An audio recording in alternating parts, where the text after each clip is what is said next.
Good morning if I'm on live.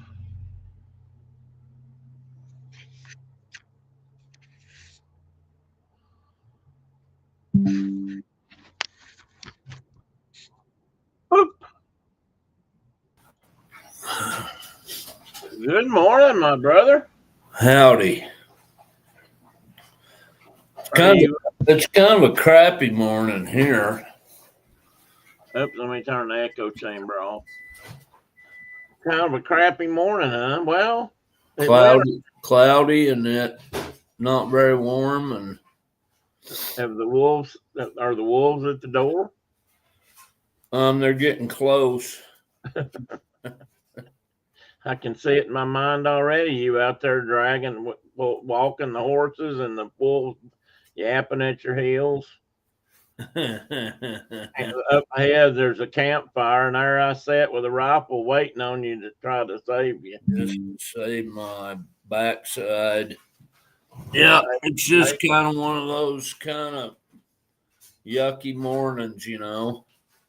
It's well, And my face feels like it weighs 1,000 pounds this morning. Oh man, you're still feeling yeah, and that's been 2 weeks now, isn't it?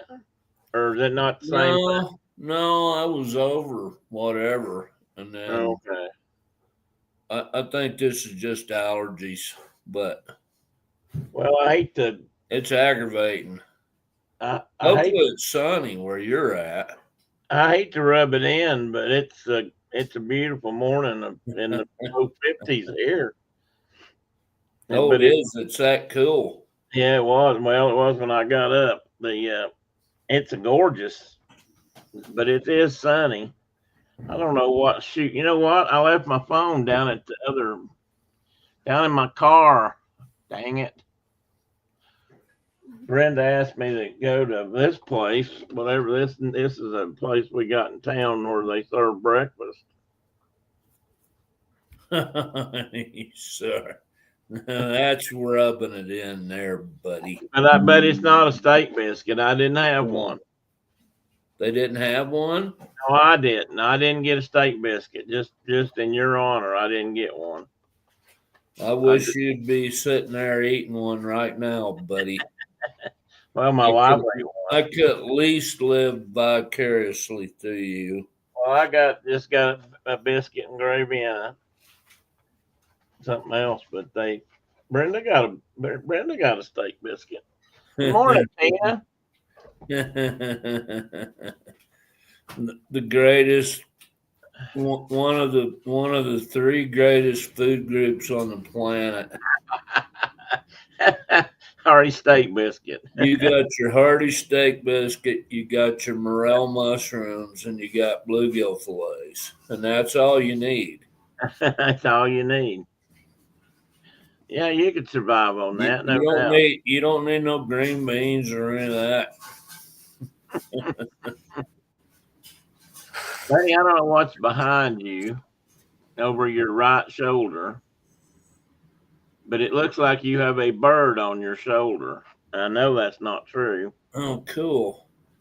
Can you see it? It is the heater blowing one of my wife's plants. Ah.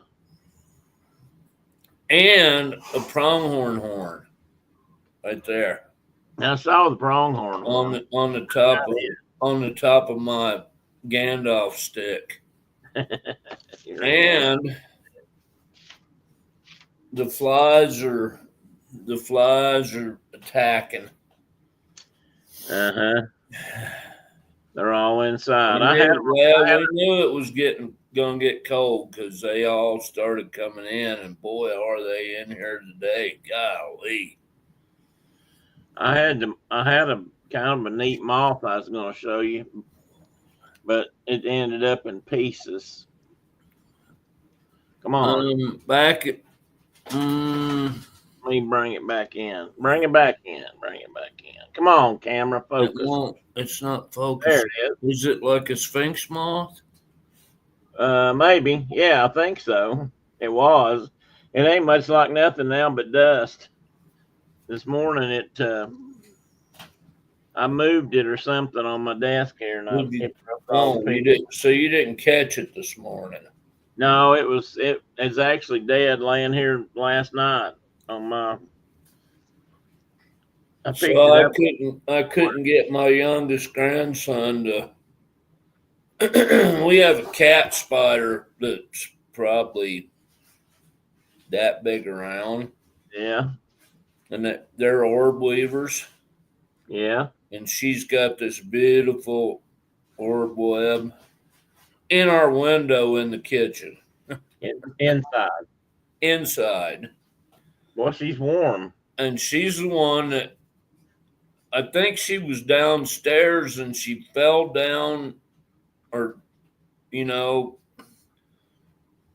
did the like The, the, she the dropped her rope yeah, down and dropped into my shirt she pre-repelled into your shirt. and she bit me on the arm. Yeah, And I remember. I had a knot there for 2 weeks probably, and a big bruise. You think it's the same one? And so I think I'm almost sure it's the same one. And so I chucked her across the room, across the dining room when she bit me. I thought you might have done one of these maneuvers, and then No, I don't, I'm not my father. I don't. well, yeah, I It, might have done it it, accidentally. Tommy's a cool creature. So I put Dick Tommy over that way, and she's built this great big ginormous web, and my wife's been decorating for Halloween. Well, it worked. She's got a great big spider right below the actual spider, and it's just cool. Anyway, I've got a couple out here live in the library, and I've been sharing books with them. And Brenda was out here the other day. She said, "What are you going to do about that?" And I said, "Nothing. I'm letting them live out here and eat bugs and stuff." yeah, what they're doing, what they're supposed to be doing. She's been catching flies like crazy, which is kind of how we got off on this tangent. But Well, I've only had. Well, let's go a little bit further on down the trail. I've only had a couple of flies, but I've had some that have worked their way in here lately. But we ain't had the same reason, I don't think, as you. It hadn't dropped. Temperature hadn't dropped enough yet. I tell you what, today is though. It's got to be some kind of solstice or something. No, it would. No, what I was going to say was it would be a perfect squirrel hunting day. Oh. I've got a bad hankering, brother. So that's oh man. I You need gotta to. have some places down there that you could go like Oh, I got plenty. shoot a squirrel with that didn't even require like a big old long giant walk or anything. No, but my problem is I'm gonna have something with a little better sight on it. I don't trust myself to shoot. Well, they make scopes They do. and they make shotguns. And they do.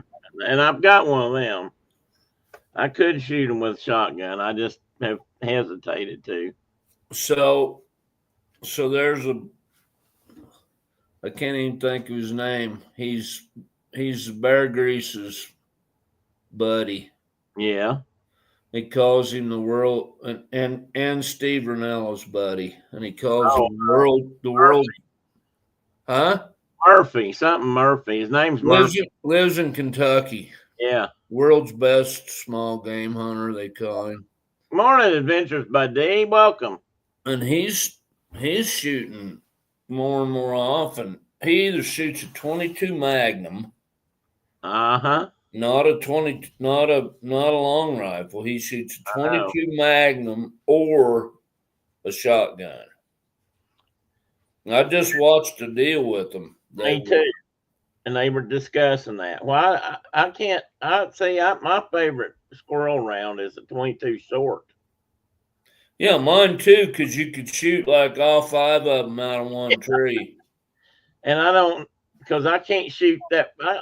I don't know where the magnum part's coming in. I guess I just don't think about shooting them at ranges where I need a magnum. But And I think they're shooting a lot of fox squirrels. And they may be, and that would, I mean, that's a bigger round for fox squirrel. But they did. Well, now who? One of them said, "Okay, it's just so we know." one of them was shooting that deal, the squirrel cook-off that was going on. Right. 2 or 3 of them were shooting 22 long rifles. And a couple were shotgunning, And a couple were shotgunning, and Bear Grease is one of them. The shotgun guy said that he shoots them with a shotgun because he likes to eat squirrel brains. That was the guy. That was the guy on the end that had the bib overalls on and the gorgeous big old beard. That might be the guy they were calling the Cajun. Yeah, whatever he was, I think they were referring to him as the Cajun. He lives out in the swamp somewhere. They said he's off the grid. He looked like he would be. But I was, and the ones that which made the point to me that obviously the guys that are using magnums are taking headshots, so they're not destroying all that meat. But because 22 Magnum just about turned a squirrel wrong side out if you hit him in the right place. Well, I've told you that my dad and my grandpa, my mom's dad, always had an argument about where I should shoot a squirrel. Where you should. And with dad, it was only headshots count. Yeah. And Grandpa loved to eat squirrel brains with eggs. So he argued. If I was hunting for him, I had to shoot him through the rib cage. So. So you had to remember who you were shooting them for. Yeah, I mean, it just was that way. Dad, I don't think Dad's ever ate a brain. I have. I don't know. What's wrong with me today? Might be.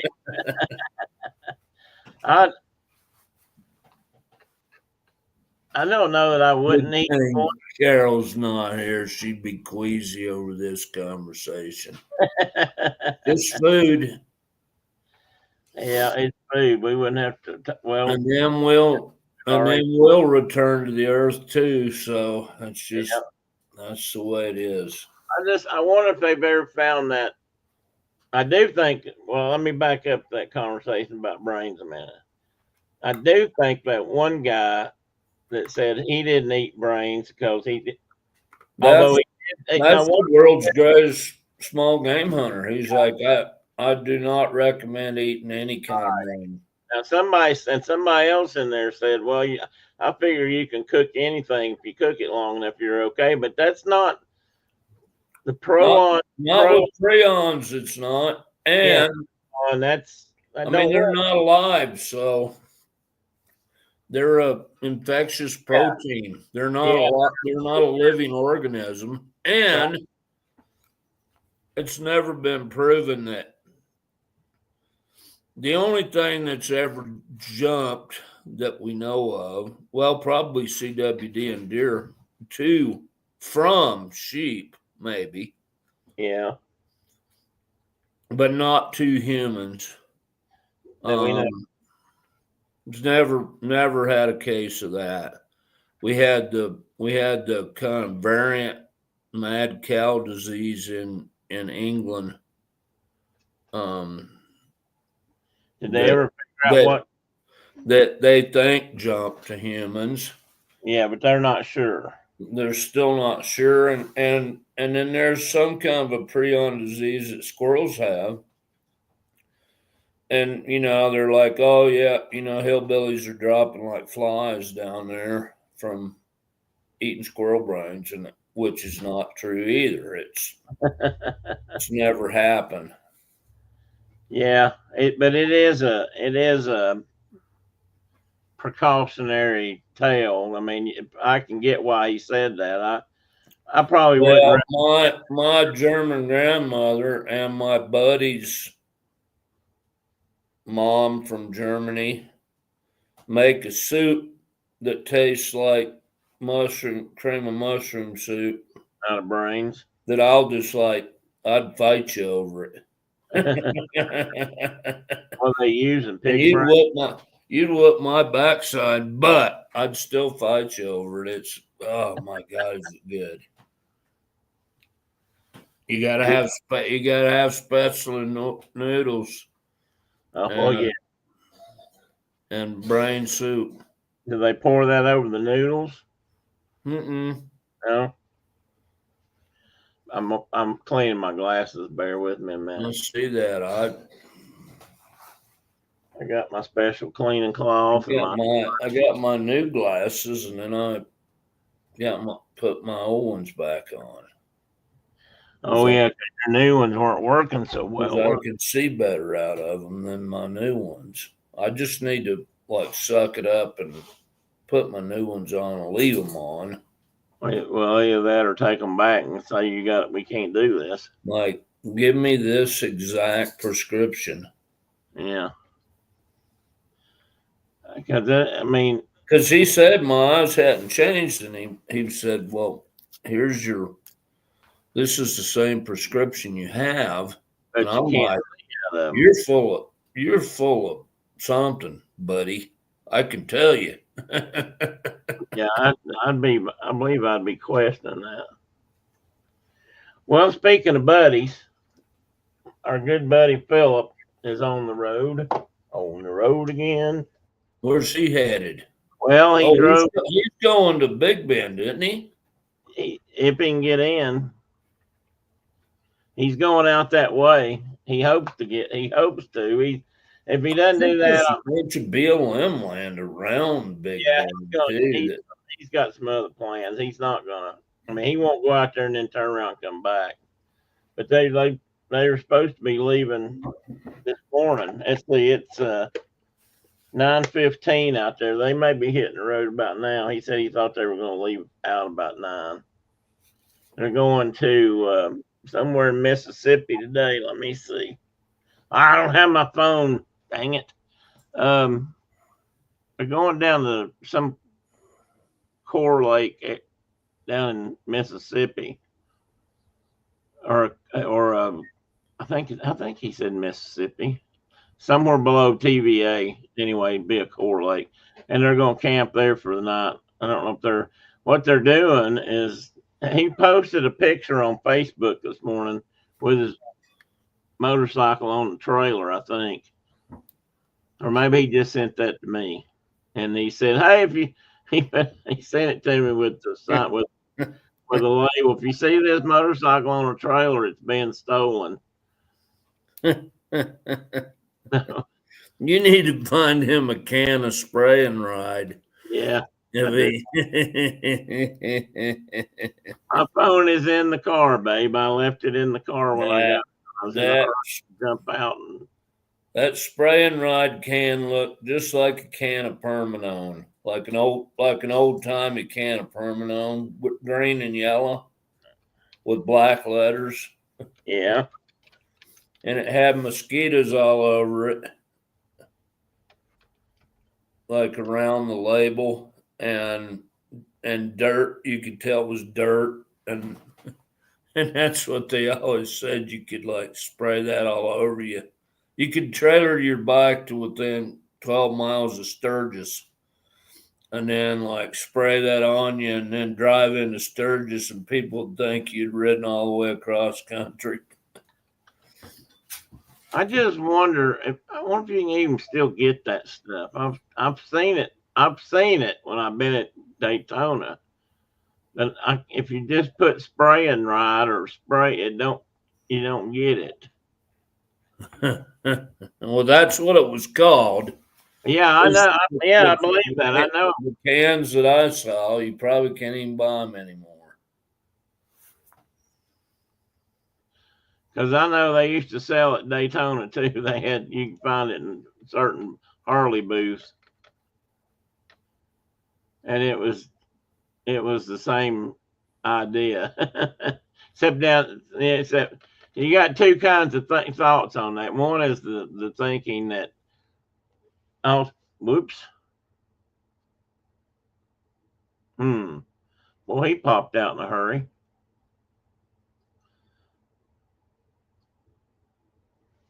What he's talking about is a spray that there's sort of a, I don't know if you can call it a joke. There's this thing about people that go to big motorcycle rallies. There he is. Go to big motorcycle rallies. You disappeared, buddy. Yeah, I hit the wrong X. I've done that before. Anyway, there's I was this. trying to turn off all the superfluous. What just happened? I don't know. I'm here. You not there? Yeah, I'm here. I'm still here. I was trying to turn off all the stuff I didn't need to be on, Right. and I hit the wrong X. No. And I still have too much crap up here. I hate when Well, be careful not to close out something you've been reading or studying on. the tabs just quit me, I had that happen yesterday. I closed out something I was reading. I think I'm good now. I was watching seven new primitive hunts with sticks and rocks by with sticks and rocks. Well, that's what it says. I know. I believe you. I know what you're talking about. What primitive guy? Yeah, out of Florida.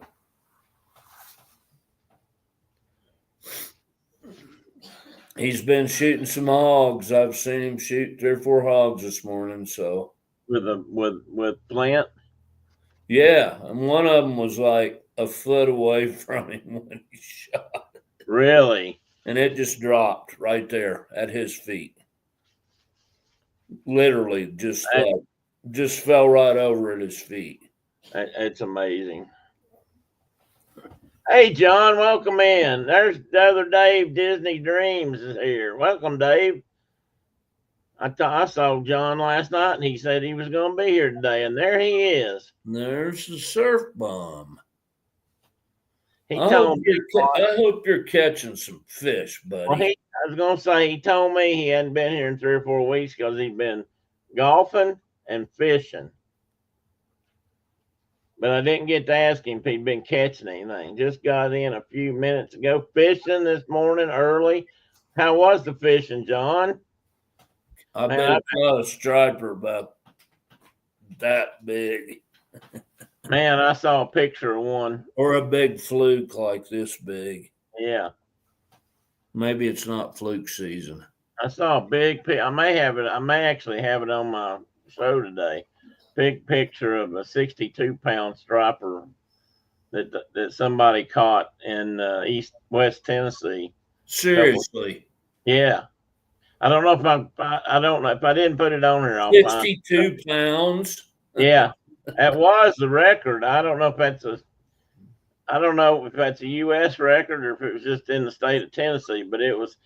Oh, he's catching bluefish. Bluefish. Don't let them bite you. No, they will do that because they're buddy. So, John, were you out in the boat doing that, or were you off the beach? No strippers yet. No strippers. I missed that. Yeah, you better fix that, John. You probably ought to correct that.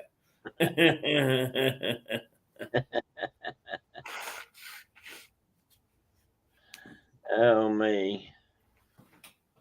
Yeah, he said he'd been fishing. I'm gonna go help my son run a check station today. Can you believe that Oh crap? my God, you are. Where are you going to do that? In camera.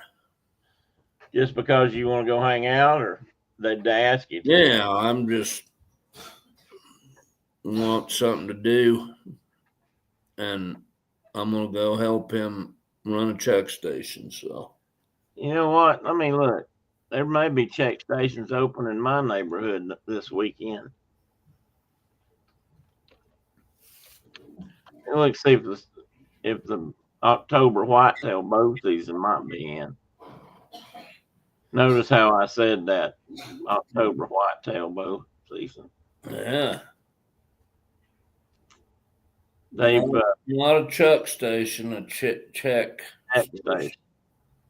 checking your creature that you harvested for food. They, We have a little tiny short mule deer season in right now, and that's what I think we're looking for. everything or bow or It's rifle season. There'll be pronghorn come in too. We'll probably see more of them than we do mule deer, actually. Maybe some maybe some ruffled grouse. oh yeah. Ducks. I ran that check station for god dang 25 years, and Do you always run the same station? yeah, well, not no, but this particular one I did always, and I had Sammy hired for a while, and he was working with me there. Yeah, I knew he worked with you We guys. called it walking the mile. You'd like walk out in the highway and look down the road, and like, here comes a guy with orange in his truck. And in Wyoming, you have to stop. You can't, even if you don't have a critter. Oh, really? Yeah. And so, we always told those guys, like, we don't know if you're just blowing by us with nothing, or blowing by us with something you shouldn't have, or blowing. So it's Well, what if they don't have any orange showing or anything like that? I mean, how would you know? you wouldn't. But I mean, would they have to But they stop? always look like hunters. It's always pretty clear, Well, generally. and I just wondered because I mean, back here, and you'd have to have orange on, but you don't have to have it on in your truck. So you could drive. Well, most of the time they just got like their hat laying up. You only have to wear one garment out here, like a hat. People back here wear that year round. You can't, like back there when, at least when I was a boy, it was 500 square inches. Yeah, I think it still is. But they got to the point where, I mean, out here, you just have to have, you could even wear camouflage orange, Yeah. which a lot of the hat is not orange. It's No, I green, it's green or black, or, right. so you don't need much orange here, but it's pretty clear. It's like, we know most of these guys, and it's like, you just point at them and they're like, they whip into the parking lot. Wow, they've got. No, they don't. I started saying they've got something going on August 22nd and the 24th. That must be that's early for a deer hunt back here. My God, it'd be 100 degrees. Sorry, Uh, sorry, Tina, I missed the point. October. No, we're still early. We don't open here till the end of the month. I thought they'd be open soon. I With didn't think. archery? Huh? Yeah, they don't open till the 27th For archery? for archery. Holy, good morning, Carol.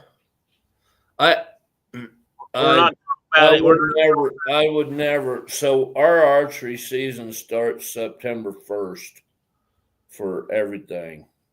Good morning, Carol. So September. you So can they've hunt been months. you can hunt moose, you can hunt deer, you can hunt elk, you can hunt pronghorn. Actually, pronghorn starts August 15. You can hunt, all the game birds. Of course, gun season for game birds comes in September 1st too for mountain grouse. And then, if we waited till late October to run an archery season, we wouldn't have one. Yeah. You wouldn't be able to get there from here. Well, everything. Yeah, I get that. I don't know. They got this way they've got this list. It's kind of weird. Muzzle loading season here starts on the November 8th, and then regular gun season is the 22nd. So they literally aren't going to start archery season until October 27 and then open a muzzleloader season. Oh, wait. Hang on a minute. That can't be right. They're going to have two. Looks like they're splitting the season. The archery? Yeah, September 27th it opened. Oh. So that makes more sense. And it closes October 24th. This is what was throwing me off. And it opens and they're going to open back up in December or January. It opens back up October 27th through November 7th. And then it opens up. I mean, archery season's open during gun season, and that's open until January 4th. Wow, can you remember? It's not been that long ago back here when you and I hunted, and we had a week, and then we had maybe 2 weeks, and then it was closed, and then it was open for a little bit. And yeah, crazy. I got some numbers I'm going to whoop on you here in a little bit that you might we have a 6-day deer season this year. 6. We should have 14, but we 6. But is that because of deer populations are low or something else? Well, we had that big crash a couple of years ago. Yeah, they're doing pretty good now. But it's like mule deer have become this sacred cow that like nobody's allowed to hunt them. Because, we used to hunt them like for a whole month. Yeah, but that's because with similar numbers that we have today, and it wasn't that big a deal. But that's being driven by your state hunter, resident hunters, isn't it? Yeah, and the commission. Yeah. Well, okay, yeah. John said bow season is open there. He thinks now, but they only have whitetails in New Jersey. No mule deer, no blacktail, no elk, no moose. Very little black bear. Although you do have black bears. They do have lots of black bears. And more now, John. They got some kind of little, what the heck are they? Sika deer? Some kind of a little spotted introduced deer. Introduced? It was introduced, but they've especially out on the coast, out in the kind of marshland country, they've really just exploded. I can't remember which species it is. Hang on a minute. I'm going to tell you. It's one of the Indian. I think they brought them from India. That doesn't sound right, but says that opportunities abound in the Garden State. Oh, there's black bear, turkey. Well, they're killing lots of black bears. White-tailed deer, black bear, wild turkey, upland game birds, fur bears, migratory birds, small game, coyote and fox. They don't mention any kind of other deer, Mark. I just saw a deal on it. They were in the southern end of the state hunting some kind of deer. They weren't fallow deer like at Land Between the Lakes. They were a different looking deer. I think they were Sikas. But They ban urine-based deer lures up there too. they banned them. Yeah, I don't know anything about it. I just see it written here. Urine-based deer lures. The Division of Wildlife Fish and Wildlife requires the use of synthetic, non-urine based scents or lures in deer hunting because of the infection. Get this, Mark. We just talked about Oh, CWD. because the infectious prions, which cause CWD, can be spread through natural urine-based products. That's a. I wonder if that's a guess. I mean, do we know that for sure? Um, Maybe. I don't know. yeah, yeah, it can be transmitted through urine. It can be transmitted through bone. It can be transmitted through. They think a lot of it is either fecal or urine transmission, and a deer comes along and Hey, Mary Ellen, T-Town Mary Ellen is with us. so licks the ground, while it's eating, or a deer had come along and sprayed on a shrub, and then they eat it, and they think maybe it can be transmitted that way. It can definitely be transmitted in utero from mama to baby, Yeah. and then and then definitely bones.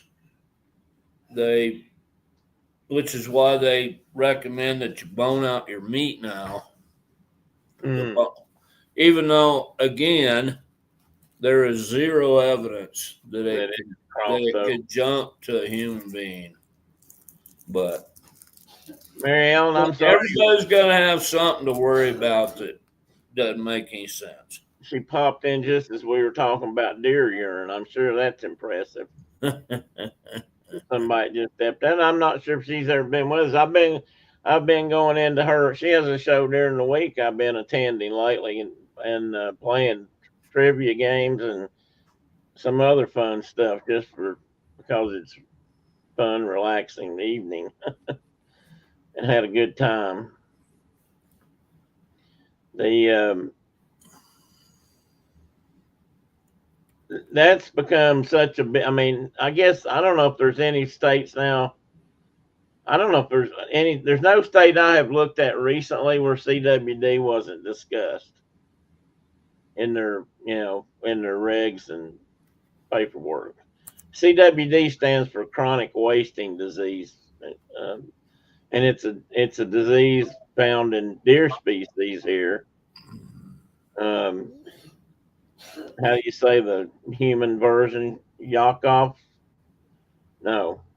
Crutchfield-Jakob Yeah, what he said. or Kuru, Or depending Cooper. on if you live in New Guinea and you eat people's heads. Seriously. I believe no. I'm That's not how laughing that's because how that was transmitted. is that how it got spread around you? If you were a human hunter of human heads, And she said she's already learned a lot. Keep listening, you'll learn more. I promise you. Kuru's way easier to say than Crutchfield-Jakob. Yeah.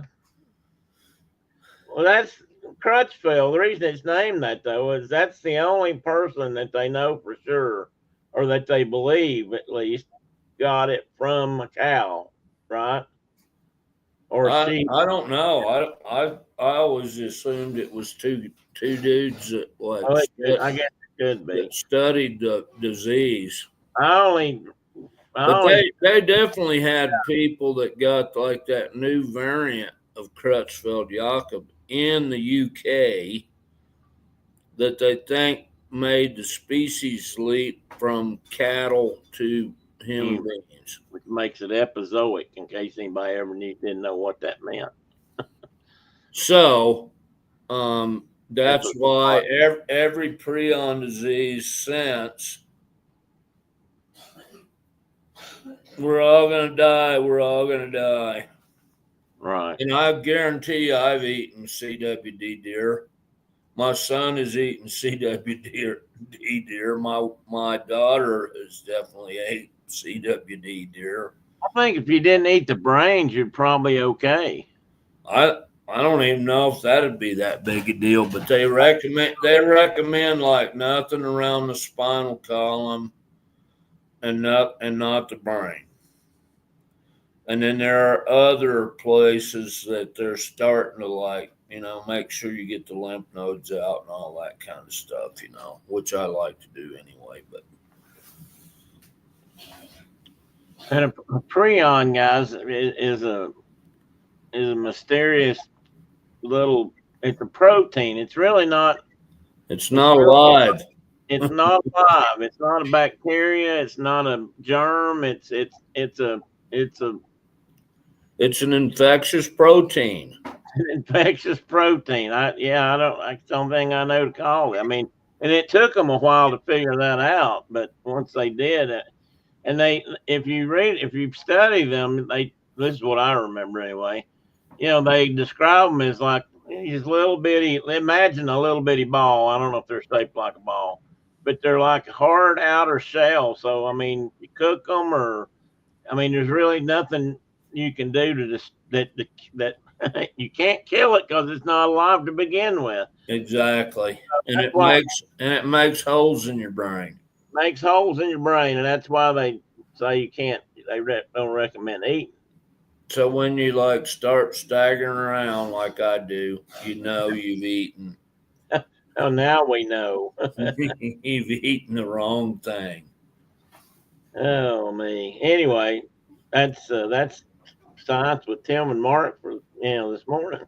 But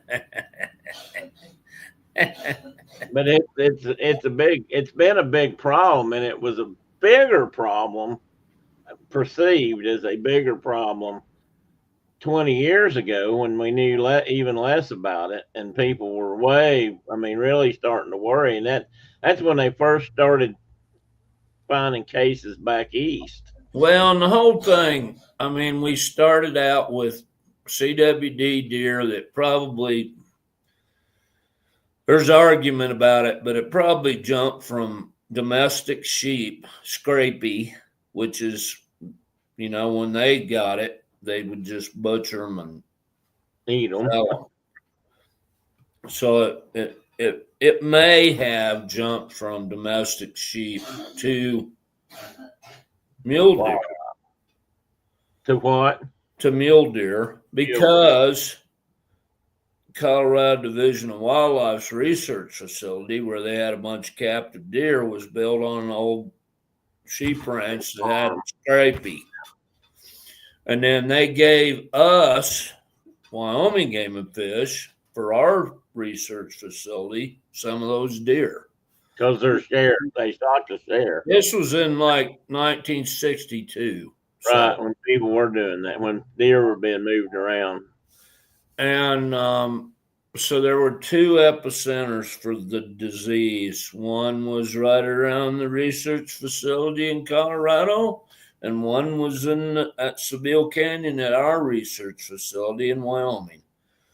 And it spread from there, and then it got into elk, and then people that like to barter and trade in elk, we don't allow it in Wyoming. You cannot own wildlife. You can't sell them. You can't keep exotics, nothing.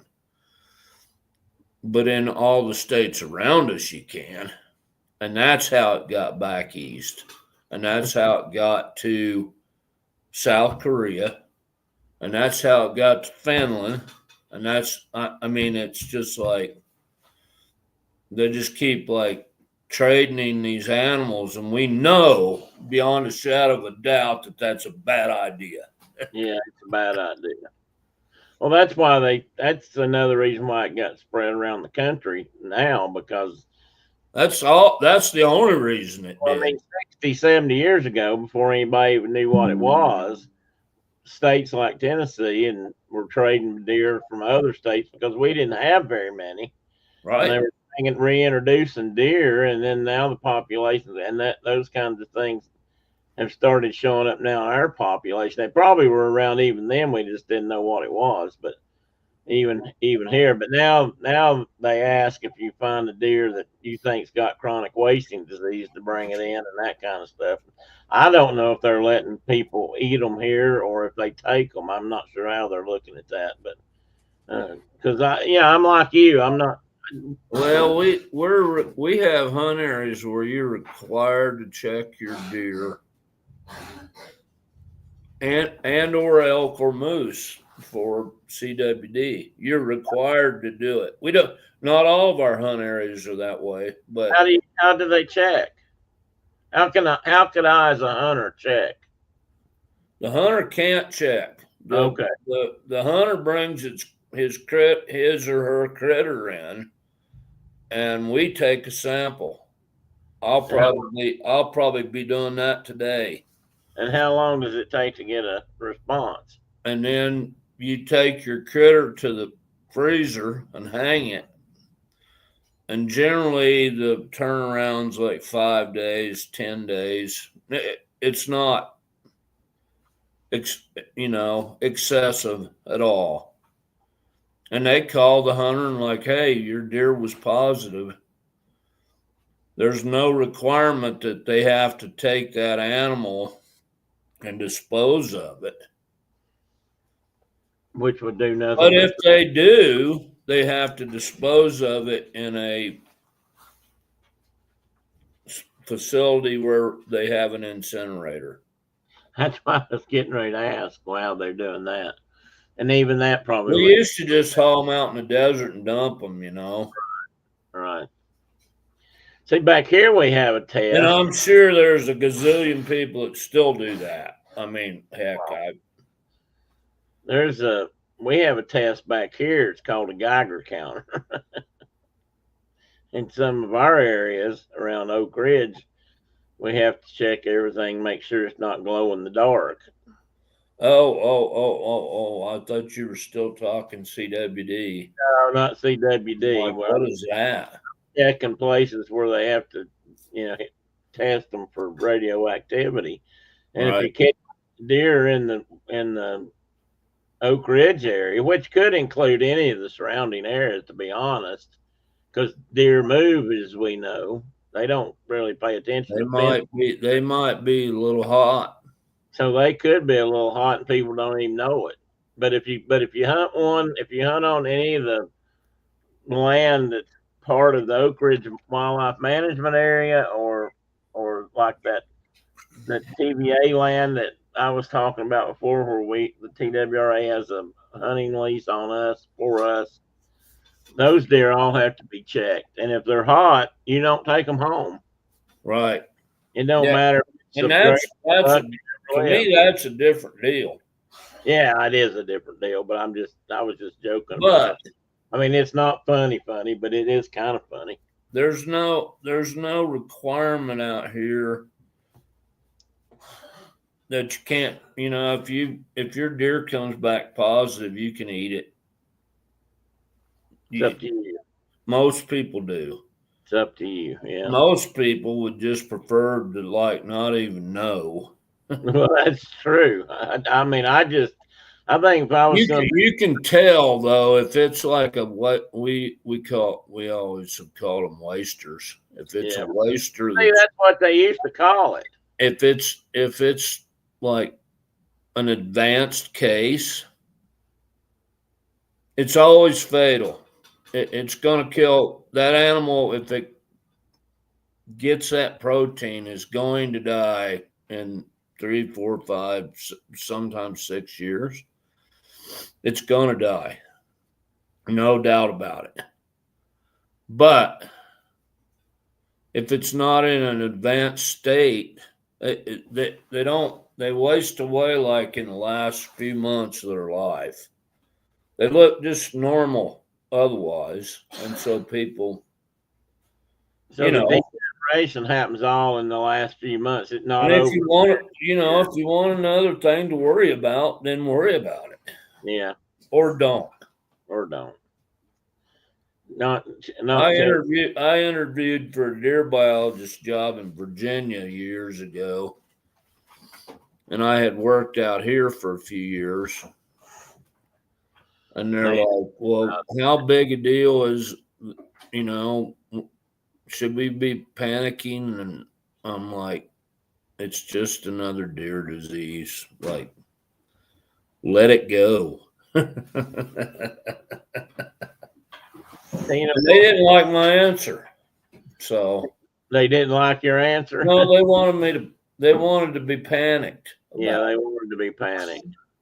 Tina wants to know, so if they dump in the desert, do the predators that eat it get sick, or is it limited to just deer? it. Just deer, but Yeah, they don't well, seem. it's deer. It's any cervid, so deer, elk. So both the deer species that we have, whitetails and mule deer, elk and moose, all can contract it. What about sheep? It's really low in elk compared to mule deer. Mule deer, I mean, we have areas where mule deer numbers are like astronomical, 50+%. Um, we've had one moose, I think, total in the whole state that was positive, and elk run about maybe 3% in the hottest areas, maybe. But it can be transferred between any of those cervids. And you ask about sheep, Well, yeah, I was because like that's big ones or regular domestic sheep. well, I know domestic sheep are probably where it stuff came from, but can it get into bighorns? Do they have they noticed the We've problem? never seen it. We've Okay, never seen it happen. that's good because they don't need anything else hammering on their. And we don't have, we never had any things like that eat cervids like mountain lions or black bears. We've never had any of that. They're fine. But you have plenty of. Yeah, I mean, we have lots of grizzlies and lots of black bears and lots of mountain lions, and we And they don't. all eat them. They all eat those creatures, and they don't almost solely, and we've never had a problem with them. And they So certainly eat ones that have died from it out in the woods. So and yeah, so we have a hunt area just south of Casper, no, um, Tina, that's fine. You're not. That's okay. which is just south of. I mean, it's in the center of the state. We have a big hunt area there south of Casper, Hmm.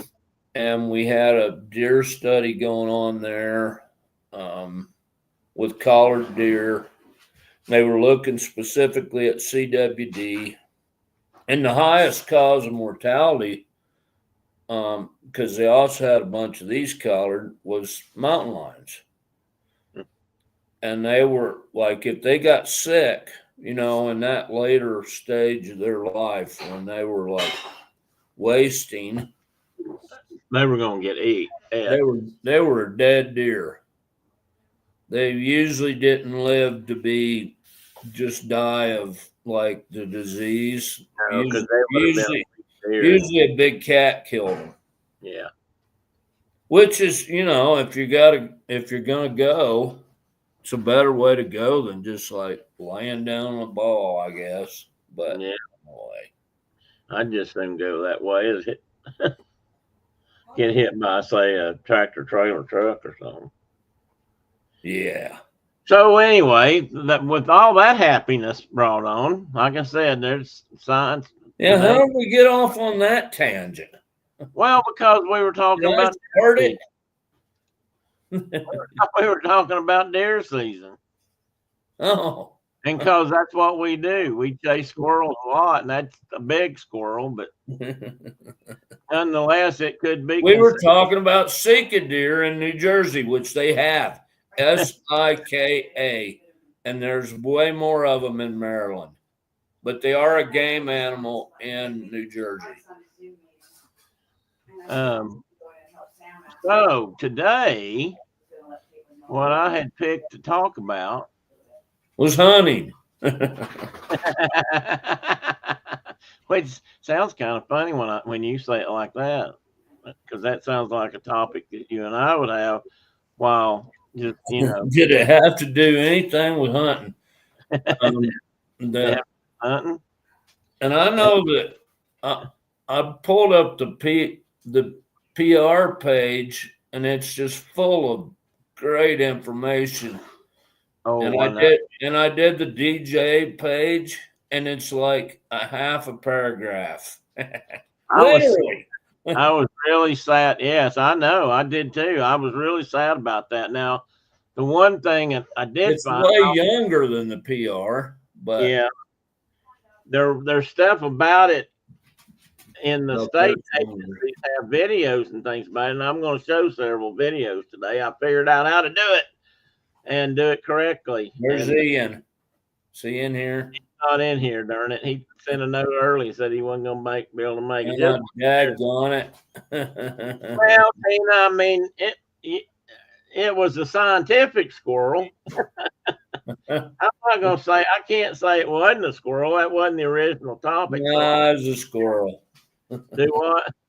It was a squirrel. A squirrel. With antlers. With antlers. So,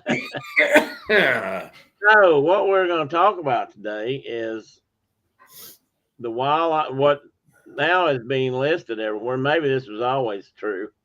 Is the wildlife, and I'm adding this together to do both of them, in sport fish restoration programs, better known to me as the Pittman-Robertson Act and the Dingell-Johnson Act. One was created in 1937 to help. Makes my women folk laugh anytime we say it. Dingell-Johnson. Yeah. Well, like it was two dudes. It was sorry. It was. and I can't think. I can't remember who blowed up last about it, but it was started in 1950, so it's not as old as the other one, and they have been updated some over the years, every once in a while. But there are two acts that so far have not been screwed with since their inception, which is rare. And the whole they have updated the DJ 10 or 11 times, I think. Yeah, but not taking it out. It's always been positive updates. Yeah, always been positive, which is really so strange. But oh my God. Here we go again. That was Mark's wolf dog. That was several of my dogs, actually. The kids must be here or something. Okay, another squirrel. I'm sorry. I saw your daughter's video of Gigi and Penny chasing a beaver in the river. And she said, let's see, this is your daughter. She said the beaver was pulling a Bugs Bunny on the. He was swimming back and forth between, and it was a big old, it was like a blanket beaver. Yeah. Like a big one. And he was swimming back and forth between Gigi and Penny. Pop up over here and then pop up. And it was so cool because her video, you could see it real clear. Like when he splashed his tail. Oh, yeah. He would shoot forward like 8 feet. Yeah, I know. It was a good video. I laughed watching it. It's hilarious. I've seen it probably a dozen times now. I can't. It just makes me happy. It's like that. And Penny's a really good swimmer, like a muskrat. She's like, oh yeah, she had her head down and she was swimming. And Gigi she's a typical pointer. She can't swim. She does the badoo, badoo, badoo, badoo, badoo. And that beaver would swim around her and boom. If you guys haven't seen it, check out Mark's daughter's Facebook page because she posted it yesterday, I guess. and it's pretty funny. Tina said that's two, but that counts. I give that one. That's so. That's almost a squirrel. It's at least a rodent. Yeah, I'd count it. I'll give it to you. Yeah, they got big teeth like a rodent. And a squirrel. They're both rodent families. So anyway, we're going to talk about these, and these were Mark and I probably grew up at a time, and well, even today, these were really important acts that happened in, like I said.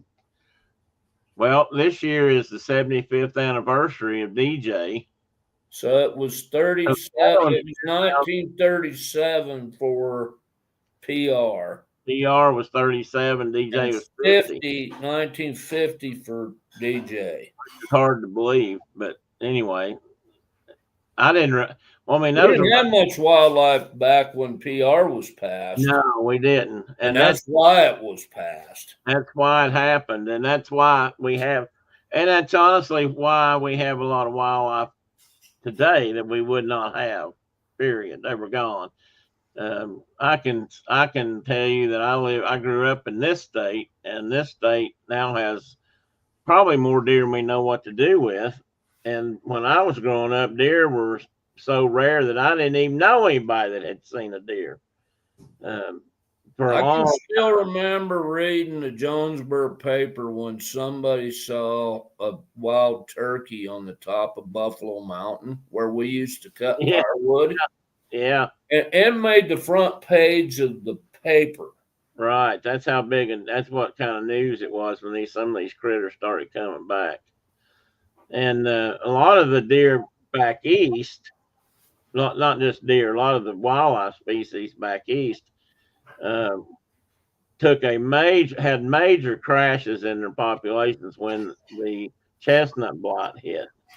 Oh, yeah. That's not the only thing that got them, but that was a major factor, because when the chestnut blot hit, chestnuts all died, and chestnuts were a every year mass crop that wildlife depended on. Heck, the farmers depended on it too in a lot of states, because that's what they fed their hogs. And at least down south, in this part of the country, people let their hogs run wild for many years, and they just let them eat chestnuts in the woods, and then they'd go gather them up. And I used to have hog drives here, but that's a squirrel I ain't gonna go down. So stop that 10. I'm not gonna go there. Don't count that one. Anyway, so please hit the like button or the unlike button. Subscribe to the channel if you haven't already, and leave a comment. Apparently, leaving a comment of at least 8 words kicks the algorithm in. We might get a few more people watching. So I didn't put any of these things happen today. Again, I just kind of dove right into this. So I'm going to talk about some things, and then and I'm trying to find there it is, my notes. So during the Great Depression, Franklin Delano Roosevelt called the very first North American Wildlife Conference, which gathered over 2,000 conservationists in Washington, D.C. It was a big deal for the president, considering everything else that was going on in the country, and a turning point for who pays for what in the conservation world.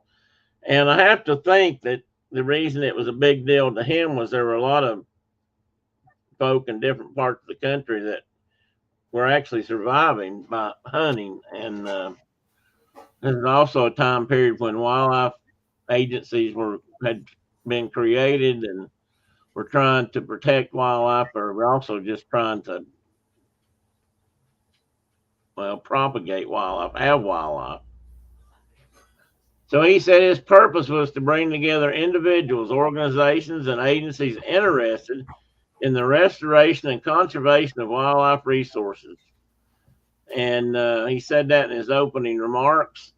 And they had people there from Mexico and Canada, and they all wanted to do something about it. Of course, now Mexico and Canada, I don't think about that. I didn't even look at it. I should have. or in a similar program. I don't know if they have such a program there or not. They might. These two gentlemen are the two whose name is on the first bill. And wow, that is just an amazing black and white photo. Too amazing. That's also been photoshopped, I see now. But that's Mr. Pittman and Mr. Robertson, whose name went on the bill, or at least that's what I've known it as. It, but it was technically the Federal Aid and Wildlife Restoration Act of 1937. And it passed through Congress and got to the president's desk in 93 days, which then, again, considering everything that was going on in 1937, I'd say that was a pretty big deal. And like I said, it was dubbed the Pittman Robinson Act. It occurred is amazing. Yeah, I didn't realize that Robertson was from Virginia. I don't know that I ever learned about where they were from. One was from Nevada, and one was from Virginia. Hang on a minute. And the fact that his first name is Absalom is way cool. Yeah, Absalom cool. Willis Robertson from Virginia. From Virginia. Well, the other guy's name's Key. That's not really common either. Oh, yeah. One was a senator and one was a House of Representative person. So anyway, that's how that one came to be. And then on a similar note, the Dingell Johnson Act, or we've been calling the DJ, was also called the Federal Aid and Sport Fish Restoration Act. Is a U.S. federal law signed into by Harry S. Truman in 1950. It had been started under Franklin, at least had the initial, but the war kind of slowed those things down. But anyway, it authorized the Secretary of the Interior to provide financial assistance for state fish restoration and management plans and projects. Now, and it's been amended 11 times. Now, the key to that is, before anybody gets excited, that ain't coming out of your taxpayer dollars. That's coming out of Mark and John's pockets. Anybody that buys hunting equipment or fishing equipment, rifles, shotguns, and that sort of thing, fishing rods, fishing line, fishing sinkers, fishing lures, there's some other hunting things on the list also. That's where the money comes from. It's an 11% excise tax that was placed on products. Now, I think you got to think how big a deal this was. 1937, we're just coming out of the Depression, and sportsmen, while I'm sure some complained about it, were willing to do this, and the manufacturers were willing to do this because they knew if they didn't do it, wildlife was a goner. I mean, we had just about wiped it out in this country. And if you don't think so, think about the passenger pigeon that had just been made extinct. The buffalo were down to a few hundred head, if that. Somewhere I've got a number that said 200 head. I think maybe that was the lowest they got. I mean, and then white-tailed deer, like I said, in Tennessee were non-existent. Now, West Tennessee, they had some. East Tennessee, they were just gone. And these things, these two bills are important and all that. Now, I'm going to do this, and everybody grab your popcorn and your coffee. And let's see, this is one of the videos I was talking about. This was created by, this is out of the state of South Carolina. For public consumption, I might add. Can you imagine a world without this? Or where this is a thing of the past? Before 1937, this was a real possibility since many species were driven to near extinction. But thanks to wildlife restoration funding, we can enjoy a world where wildlife is plentiful and the hunt is still a pastime that you and I can enjoy here in South Carolina. The Federal Aid in Wildlife Restoration Act of 1937, more commonly known as the Pittman-Robertson Act, places an excise tax on firearms, ammunition, and archery equipment that provides funds to each state to manage animals and their habitats. Since 1937, over $10 billion from the Wildlife Restoration Act has been distributed to state wildlife agencies like our Department of Natural Resources to aid in habitat protection, wildlife restoration, and hunter education. In South Carolina, the impact has been extraordinary. In 1900, white-tailed deer numbers were as low as 20,000. Thanks to restoration efforts funded through wildlife restoration dollars, the statewide deer population today is approximately 750,000. Well, In the that's a nice ride. 1950s, the wild turkey population was limited to a few counties. Over 4,000 birds were trapped and Red, respotted. white, and blue, buddy. And now turkeys are present in all 46 counties in South Carolina. Other programs that have been funded through wildlife restoration include the Wood Duck Box Program and, more recently, the South Carolina Bobwhite Initiative. Wildlife restoration dollars are also used to provide public hunting opportunities on over 1 million acres of land through the state's Wildlife Management Area Program. Another major component of the Wildlife Restoration Act is providing funds for hunter education classes and shooting sports programs like the National Archery in the Schools program and Scholastic Clay Target Sports. The outdoor opportunities that many in South Carolina enjoy can be traced back to the Wildlife Restoration Act of 1937. And the Department of Natural Resources is committed to the success and growth of the programs that will keep the hunting heritage legacy alive in South Carolina.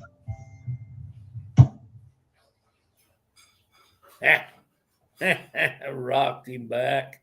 Yeah, I got a shotgun just like that. So do I.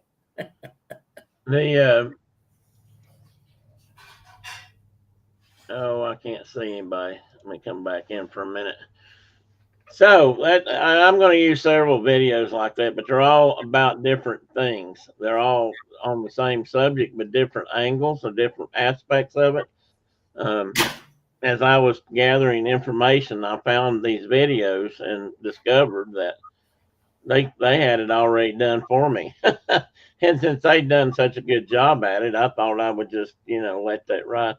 Donuts would be better, Tina. I didn't think about donuts because when I think about, watching movies, I think about popcorn. But so anyway, that was one, and then we'll move on to the next. Big body there at the bottom.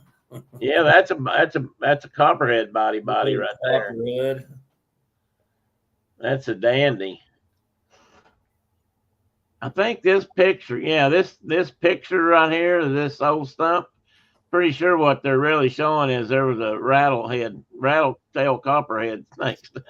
How do we used to say that? Rattlehead coppertail snake up in that tree he found when he cut that down. But now these funds. That's a snake, not a squirrel, by the way. By the way, and it's in the picture. So, these funds don't actually just go to wildlife species. While that may be the target, or appears to be, and has gotten a lot of attention, it's not the only thing they do. They go to a lot of different uses. So the funds that PR, I'm not sure what the model is for DJ. I'm sorry about that. I didn't mean to start that over. The funds that are doled, they get doled out to the states. I'm sure the feds take some of it, but most of it gets doled out to the states, and it's based on the size of your state and your population. Yeah, I've got some numbers on that in a minute. I was going to go over We that. always kind of won on the size of our state, but we always were like bringing up the back memory on population because we You have Well, but there's a trick to that. But the thing about your state is, and I'll show you this in a minute, is Wyoming has, I think, the first or second highest percentage of hunters per population of any state in the union. You got, we were number one for a long time. I don't know if we still are. I've got like last year's tables here. We got a lot of new residents, but well, you still got lots of hunters by percentage. I'll just tell you that. The only state that outranks you guys, believe it or not, South Dakota. Yeah, because they may have a lower population, but they've got almost as many people probably buying deer. Well, they're hunting deer and birds over they there. have a lower population than we do. Yeah. No, they have a higher population than we do, but they have, so much bird hunting and right. Anyway, so that video was about the hunting side, and I'm going to let this video tell you all about a little bit about, not all about, but a little bit about the fishing side. And this one's out of Kentucky. These are probably all made by the feds, but they. About the Sport Fish Restoration Act is that the funding was established in 1950, and it's truly survived. Oh my God! Look at that smallmouth. Good gosh! May be the one, Mark.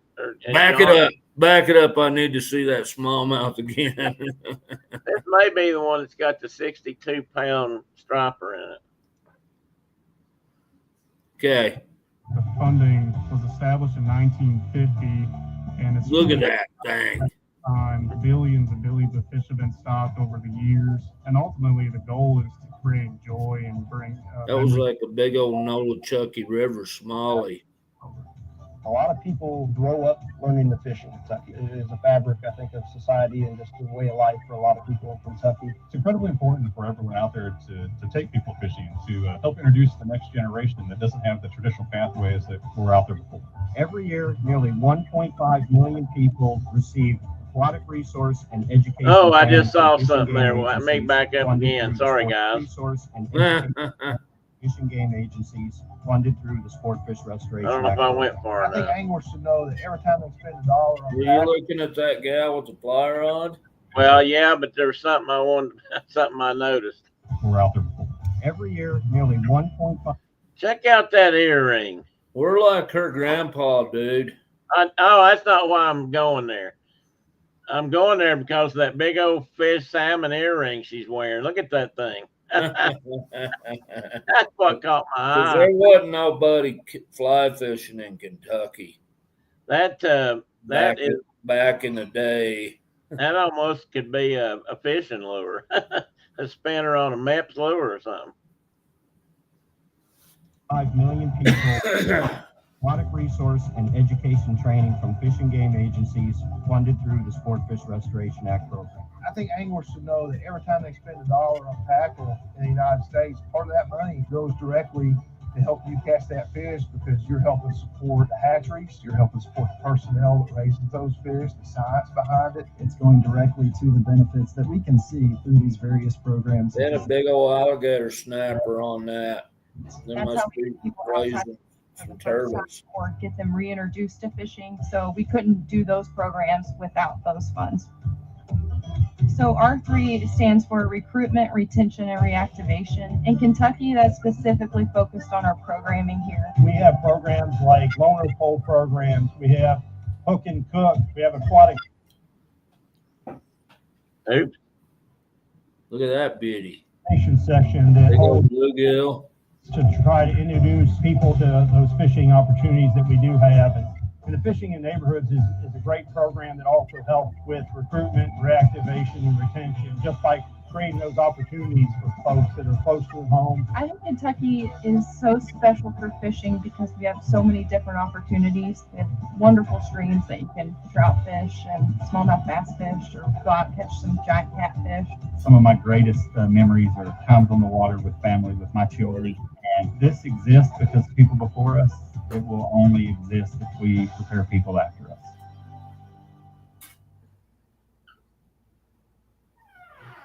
So, and there you have that part. But that's, let me see what my next slide is, because I think my next slide is more of a, yeah,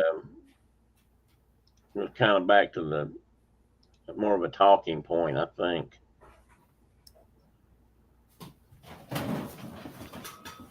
Yeah, there it is. So now I'm coming into some of those numbers you were talking about just a minute ago. So nearly all 50 states rely, and this is where it becomes important. And this affected Mark more than me, but 50 states rely on heavily on this.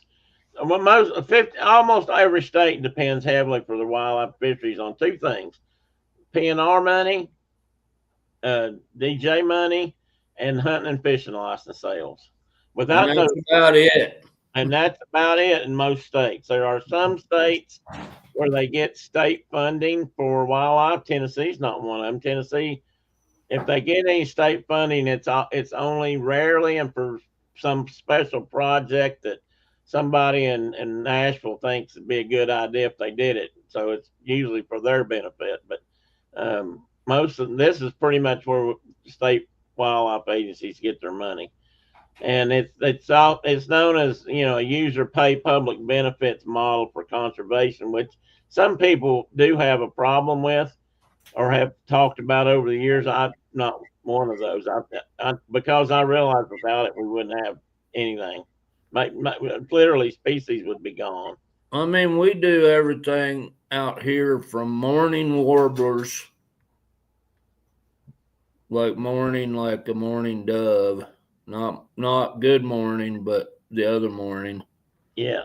We do everything from that to bats to bald and golden eagles to grizzly bear management to, you know, wolf management. Everything's paid for by sportsmen. Everything. We do partner with other agencies for additional funding for like habitat projects or something, but they can't spend their money on what we typically spend our money on. So yeah, and there's usually I'm retired, but yeah, well, that's okay. I'll always be.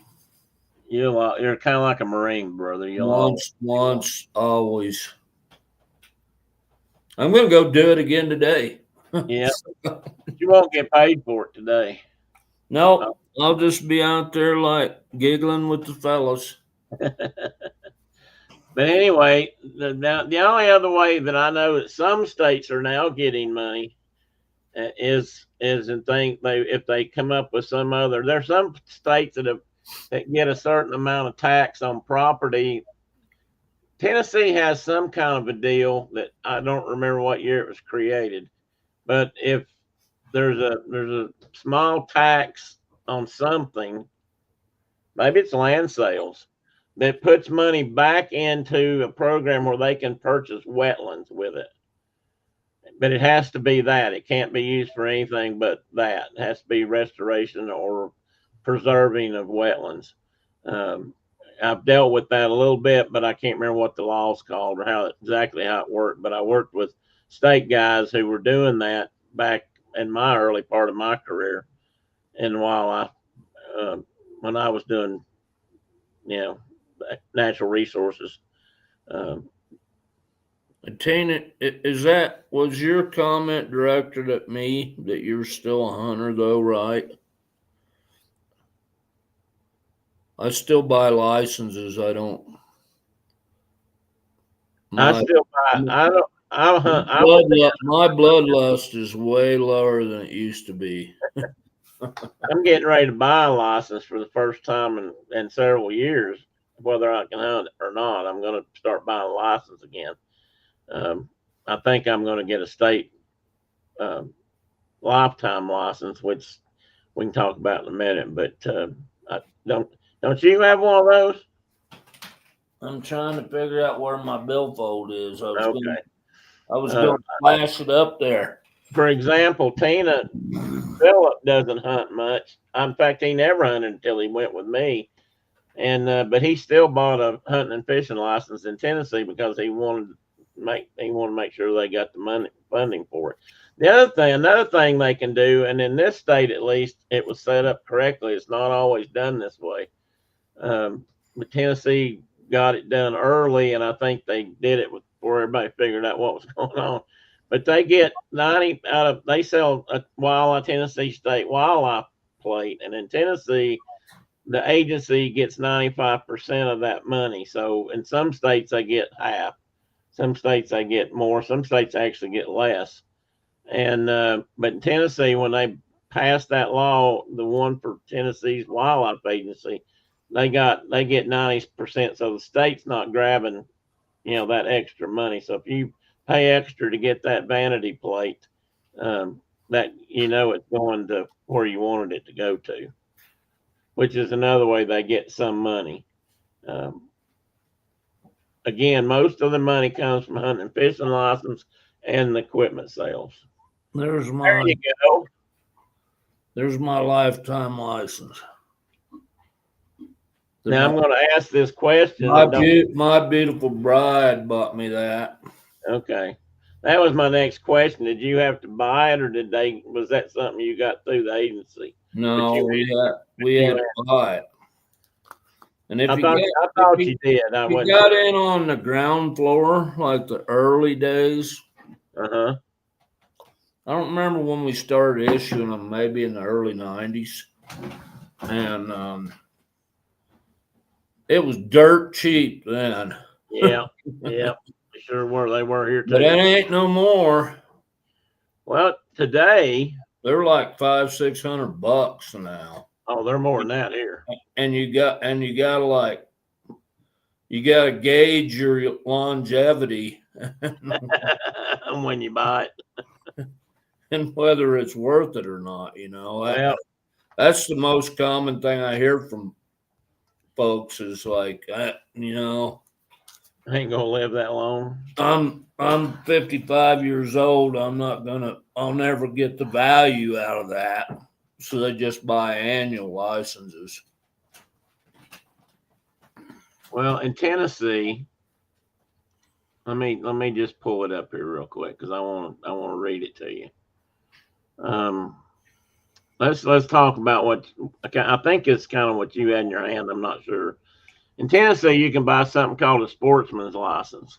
Yeah. You can buy it annually, or you can get it for a lifetime. And what that gives you is that includes a hunting license, a fishing license, permits to get into any state wildlife management area, and you can put in for special drone hunts. You don't have to pay an extra fee, and that may be a couple other things, but that's pretty much it. And the only thing you have to pay for once you do that is a trout stamp. We do have a trout stamp. I think that's federal, isn't it, Mark? No, we don't have one. You don't have one? Okay. Well, we have a trout stamp back here, and then we have of course, if you duck hunt, you have to buy a federal duck stamp. Yeah. So our lifetime licenses, we call them, they can cover, I think, 5 things now.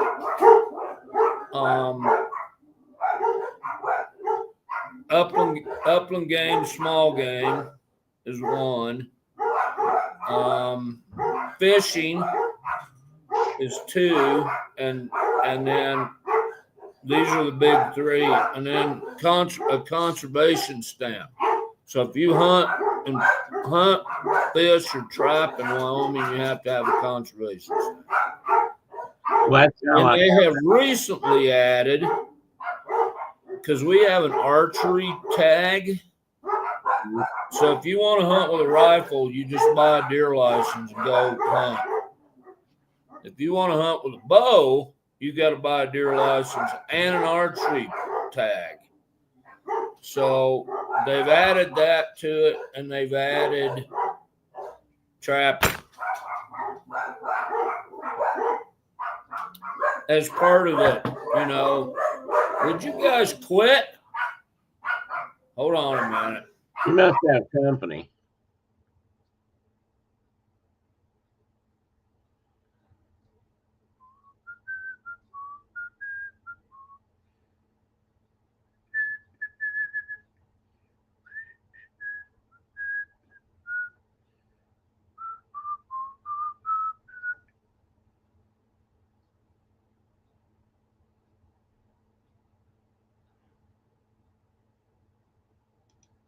Well, I'll go ahead and tell this part while he's up.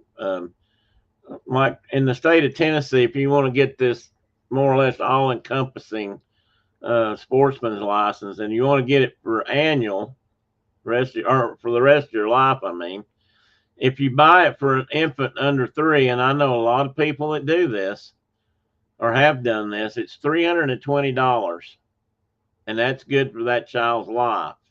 They never have to buy another Tennessee state hunting and fishing license again. If the toddler is 3 to 6, it's $659. 7 to 12, it's $988. If you're an adult age 13 to 50, it's $1,976. So right at $2,000 for a lifetime license at that age. Holy buckets. Yeah, if you're 51 to 64, it goes down to $1,153, and if you're my age, it's $329. So they're already calculating like, okay, you only got this many years to go. I got an insurance guy to sit down there with his actuary tables and put down how long will these people live. But anyway, that's what it's for. And there's quite a few people buy them. Back when they first came out with a sportsman's license, there weren't very many of us buying them. I bought one early on, but that was an annual license. They didn't have the lifetime then. But, you know, and a sportsman's license, today I just looked at it, it's like $165 a year if you buy one each year. Until you get my age again, and they're $49 a year, I think. But it covers all that stuff I was talking about. And those, if a state has something like that, they vary from state to state.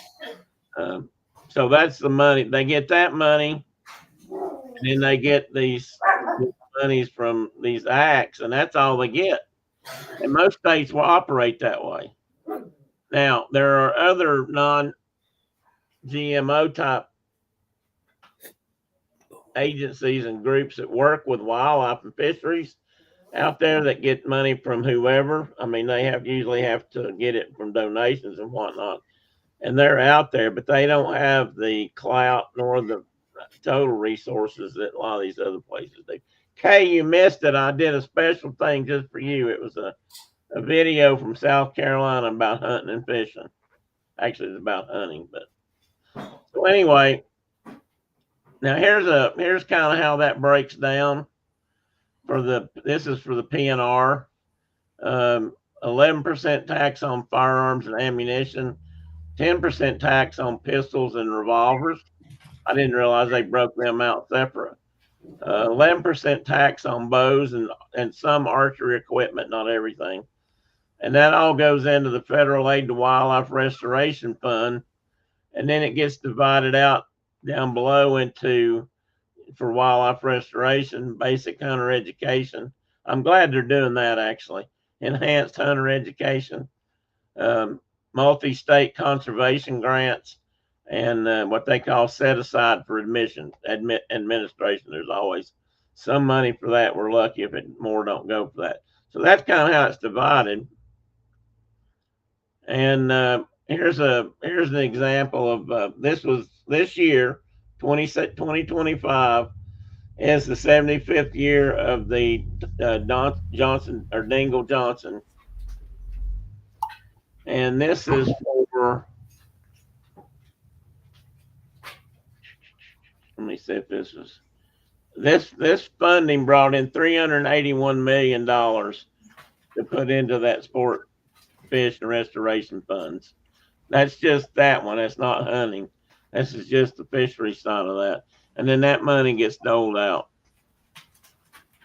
And they're giving a small breakdown. I was trying to see if this one had a state listed with this photo. I tried to get different.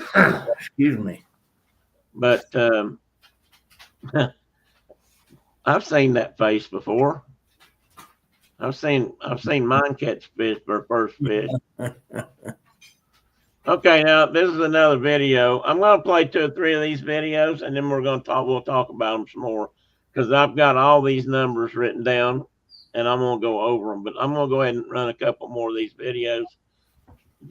And the reason I'm doing 2 or 3 videos is because, you know, we've talked about hunting, we've talked about fishing. This one's going to talk about a few other things. Now, I tried to get videos that had different general topics.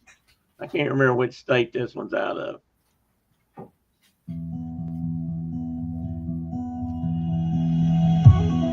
The American model of conservation was created in great wisdom. It We have need for wildlife conservation, and conservatively, we have probably 5 nests that are within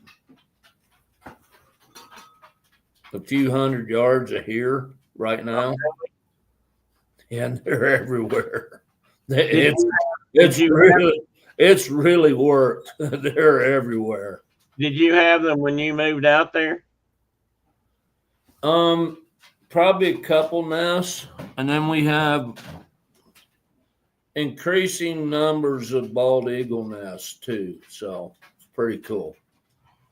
When I don't know if you remember this or not, but you and I were bow fishing up at Boone Lake one time, and that was the first time we ever saw an osprey on Boone Lake. Exactly. He landed in the tree above us. We were both kind of excited. And my buddy Danny Kent lives up there right by Boone. Uh-huh. And they're just a dime a dozen now, which is cool. Yeah, we've got a lot more of them down here too. Funny thing here is they're still south of. Well, actually, we're starting to see it. Every once in a while we see one fly over the house. Well, And cool. there's a nest a few miles down the road, right on the edge of the lake. Yeah. On a Yeah, pole. we got a nest that's about 100 yards from the house here that's on a telephone pole. And then there's several in the trees down the river. So it's pretty cool. Yeah, it's worked. Eagle, and on eagles too. First eagle I ever saw was in South Florida. And there were some eagles down there that were nesting on the tops of poles and in trees along a highway. I'd never seen a bald eagle in the state of Tennessee back then. Thanks to these programs and the Dolly Parton program that she supported here in the mountains, we have eagles here now. Well, mom and dad have, there's a nest of birds down on Harold Meldick's place. Rest in peace. And there's another nest over at Baker Swamp. Just, you know, they're just like 3 miles from mom and dad's house. And that's in Ohio. That's in Ohio, yeah. In that it is unique, and it even to this day is still so important. Hey, this is for Probably you, the number John. one reason why we have great wildlife management in the U.S. It is the trademark. I mean, it's the model of success that has helped to bring back a variety of species that were on the verge of extinction. It's helped to create new habitats to be able to conserve our species better. It's helped to create across the country. It really is a model that all countries should emulate. New Jersey gets to experience abundant wildlife. We have abundant and stable populations of Look black at that beauty. deer, waterfowl, osprey. All these populations are benefiting from these program dollars. And as an extension of that, the public is benefiting from this abundant wildlife. I think the best thing about the American system of conservation is the fact that the people that are going out there and using the land, whether it's hunting or fishing, those are the ones that are helping to conserve the land that they're using as well. When you create the access spaces for people to get out into nature, they're able to enjoy New Jersey and the environment around them in a completely different way, and be able to ensure that future generations as well can enjoy it. I think we have done right by the public, and it's been made possible with support from the Wildlife and Sportfish Restoration Program and the excise taxes that we get through that program. It's really important to us that there is this funding model that provides for wildlife conservation and wildlife management. We're a rare species here, and now they are basically fully recovered in New Jersey. You can't do that kind of work unless you've got a stable source of funding. To see a species that has resurged in population, to see that and to see that excise tax dollars are contributing to these amazing efforts that state agencies are doing to conserve and bring back our species is truly a sight to see. What I would like manufacturers to know about some of the great Dang it. things that I are don't know being why that done with does the that. revenue that they're providing through taxes is just an example of what we saw today. Because it's a computer. Of habitat Well, that's being used by a large number of species. I personally get a tremendous sense of satisfaction from seeing where these tax dollars go, especially having the opportunity to go out there and see it firsthand today. It's a big, important part of what we do. So those osprey nests, they could use a ladder. We used when I worked at Land Between the Lakes, Right. I had that little like 12-foot square stern canoe with a little 2-horse kicker on it. Right. And by myself, I would go out to those great big electric towers that they had built in the reservoir. And they always wanted me to go up to the second tier of braces and then put a starter nest in. And I can remember being up on those deals, and it's like they sway way more than you know that they sway. I'm surprised they let you do that. All by myself, dude. Oh, For years, I mean, I climbed eagle trees. I did all kind of stuff by myself, and it was. well, I did some of that by myself too. But the towers are, when you get on the electric towers, that's like a different. Well, thing, we weren't so worried about regulation then, I guess. Yeah, I'm I guessing. would just go up to the second level of braces, which was probably, I don't know, 30 feet off the water. But when you're up off and I tied my canoe off to the base of the tower. Yeah. And I'd climb up to the second brace and then put in like a piece of board and a bunch of sticks Yeah. and make a starter nest. And they took over all of them. Yeah. We put up some poles and some nests. And I'll tell you another secret about that. Climbing up there, we had a guy that was out on a bunch of the anything that's considered a commercial barge lane or an inland waterway that is regulated by the Coast Guard has buoys. The channel buoys is what I'm trying to say. And they build on those things a lot too. Yeah. And one of our guys had to go out. I can't remember what the study was. There was a group with them and TVA, and they sent one of our guys out to climb up to go up and count eggs. They were looking for numbers, and those nests, when you climb up on one like that, it's been there for a little while and real active. Oh man, are they stinky? They smell terrible. John says it's cool while clamming to watch the ospreys hunt. Yeah, they are bigger than you think. I was going to say that too, John. They didn't look all that big in that picture, but they're a good sized bird, and they've got a really long wingspan. they're just. I've got a great picture down in the house. I just took it down here. It was painted by my Koliak, and it's a gorgeous picture of an osprey. So Anyway, let's watch one. Let's watch it. I think I've got one or two more, we and then have we'll talk. we have a camp that we go to every year where the ospreys are just flying up and down the river, catching trout on the green. Yeah. And they dive clear under the water Mm-hmm. and grab those big old fish. And then they leap out of the water and shake, literally, and shake the water off of them, and then turn that fish to where it's like head forward, Aerodynamic. Yeah. and they fly with it, and it's like we watched one here this last summer that was like, I don't know how big that fish was, but it was I would have considered it to be a toad. And there was a bunch of Utah fly fishermen going by in a drift boat, and these two ospreys were like catching trout after trout after trout. And I never saw the Utah fly fishermen catch anything, but the birds did. Oh me. Yeah, that competition can bring up some unpopular feelings. With over 1,300 miles of coastline, 50,000 miles of rivers and streams, 7,800 lakes, and 4,000 square miles. Your feed's kind of slow, buddy.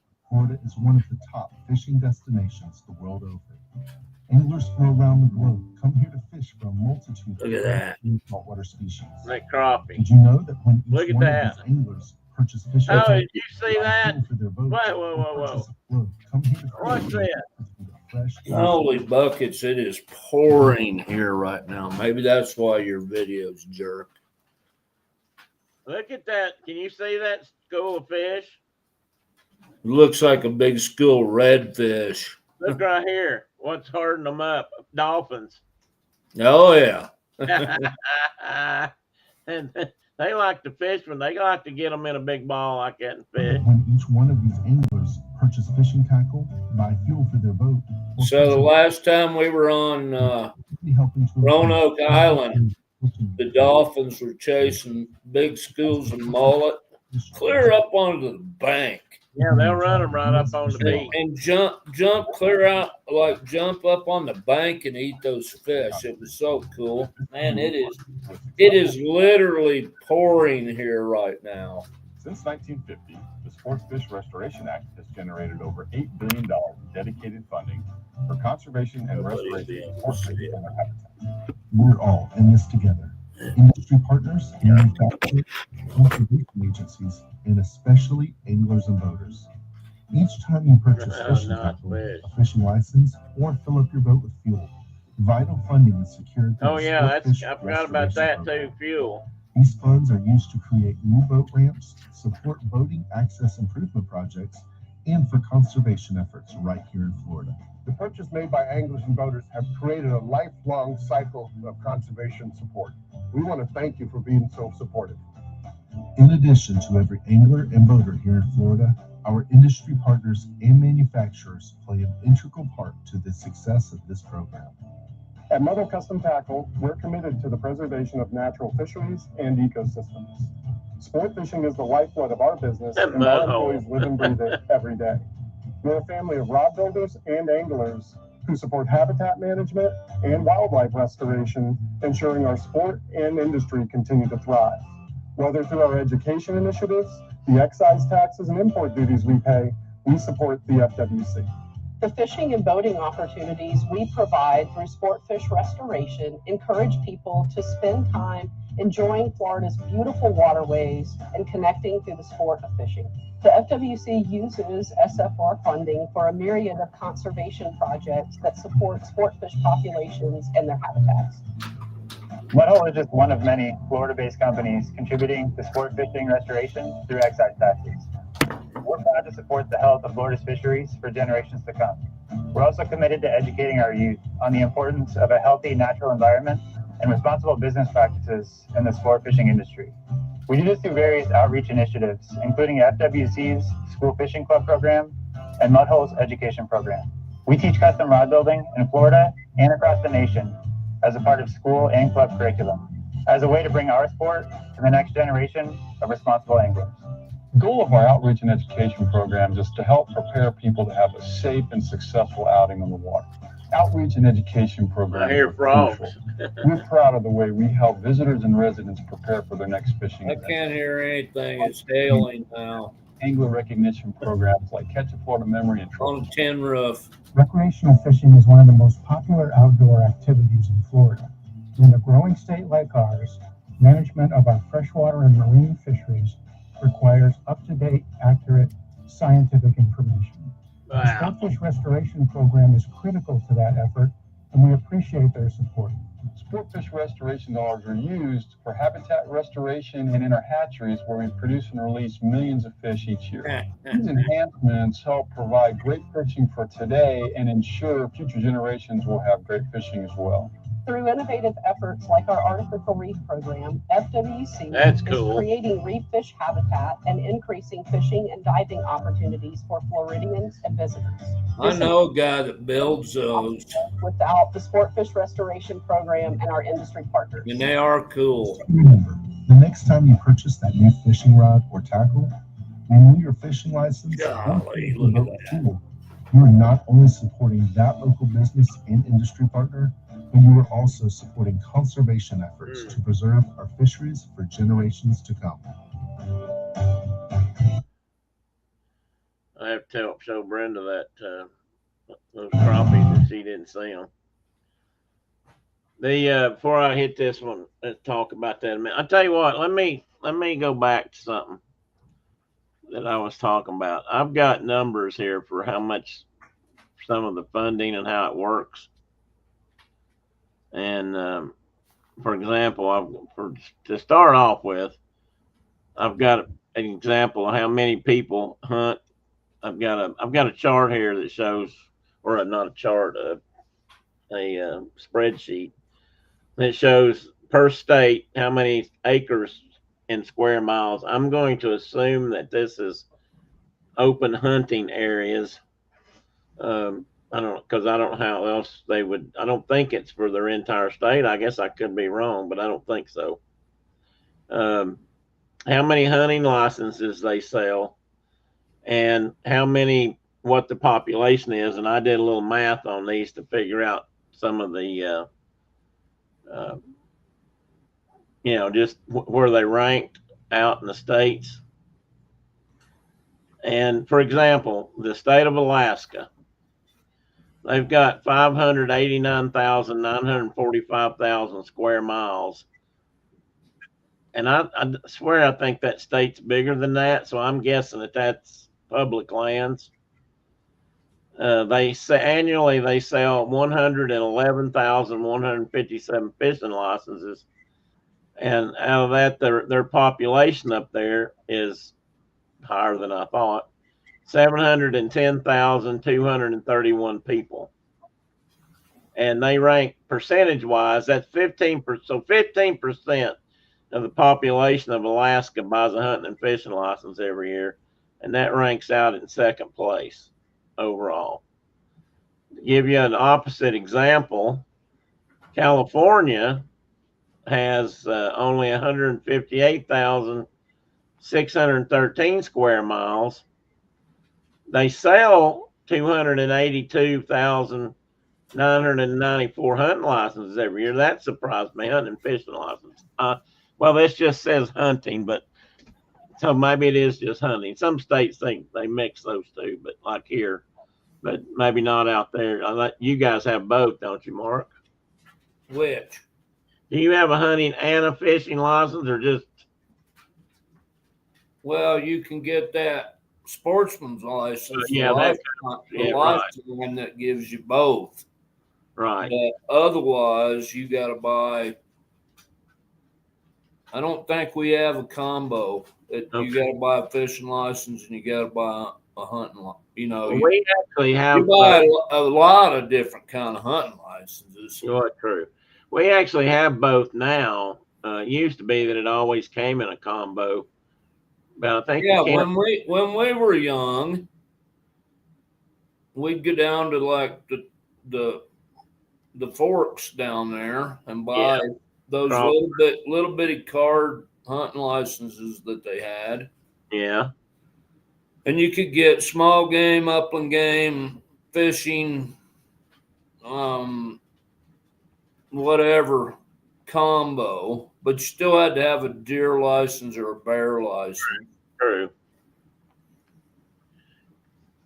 So that number out of California, 284,994, not 282,900,994 people buy hunting license in California, but that's less than 1% of their population. Their population out there is over 37 million.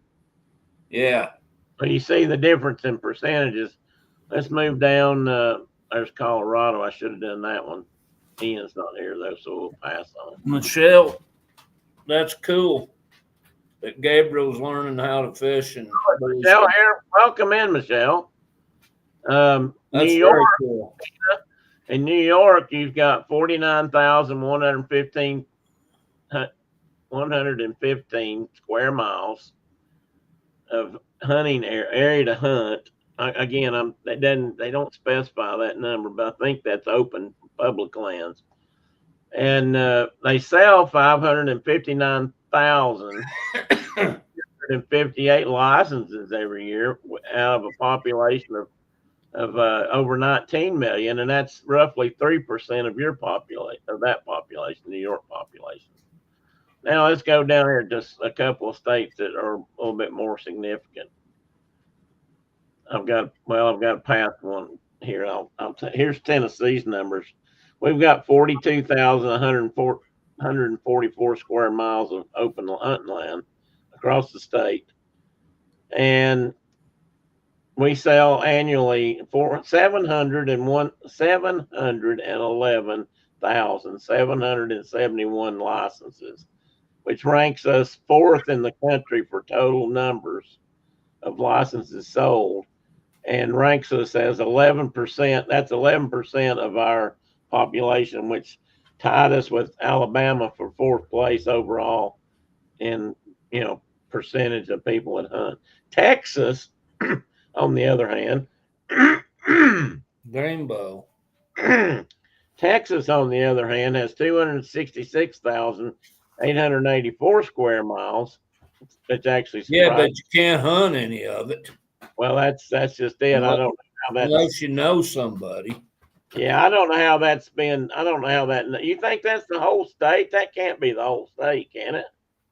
It's giant. It's ginormous. Well, I know, but they don't have near that. I mean, they're like less than 1% public land in that whole state. Well, I know, that's what I'm saying, though. I think this is just public land numbers. Because that state is much bigger than 266,000 square miles, I'm sure. Yeah, but I don't think they've got 266,000 square miles of public land. Well, I don't either. Like I said, I don't have. I mean, I know most of Texas is private, and you can't hunt. It's not open to hunt. Well, you can go hunt. You pay somebody, or you know somebody. I don't know how that one. I don't know how that number's calculated. That's your deal. They sell over 1 million licenses every year, and out of 25 million people that live there, which is roughly 5% of their state, they ranked first in total number of licenses sold in the country, but I didn't put down which number they were overall in numbers. Wyoming, on the other hand, here's a good one. 97,813 square miles. I'm going to say of open land. I don't know if that's right or not. That would be public land. So about half our state's public land, and the rest of it is also open hunting. if you know somebody. Yeah, but I don't think they're counting that. Anyway, don't worry about that number. You guys annually sell 131,000 fish and hunting licenses, and that's out of a little over 500,000 people. So 563,000 people. That's 23% of the total. So 23% of the people in Wyoming buy a hunting and fishing license. I'm going to quit saying that. Buy a hunting license. And that ranks you guys as second place. Number one in all that was South Dakota, and that percentage contest, if you will. And I got to find them. Well, and see, they're cool because they let you like hunt birds and things in the right of way. Yeah. Literally. I mean, you can like be driving down whatever I-90 or whatever goes through South Dakota, and both shoulders to the fence line are open public land to hunt birds on or whatever. Anyway. Neighbors mowing the yard. I hear you. Holy buckets! An elk license in California is $595 for residents. Mine costs $40. Yeah, but mine 40. Holy moly! The Pittman Robertson numbers, for example, in let's just go to Wyoming, is roughly $58 million. According to this. We always got a big chunk of change from those. Let me see if that's correct. Hang on a minute. Let me look back. That was, no, wait a minute. That's a total. No, that's wrong. I've got 2015, 2016, 2017, 2018, and 2019. So that's how much Wyoming has gotten for those 5 years. And Tennessee has gotten about 86 million. So roughly, let's call it 15 million a year. The most they got was 19 million in a year, and the least we got was 14 million, which was the last time this was counted. So that varies, but you see how that varies by different states. That South Dakota, they get about 58 million now. So that's not. I guess that depends on the projects, and it depends on. It's not just based on the percentage of hunters, but that does make a difference. Yeah, the size of the state. Yeah, you're right. It all goes is in the formula. Right, it all goes into the math. Yeah, I get that.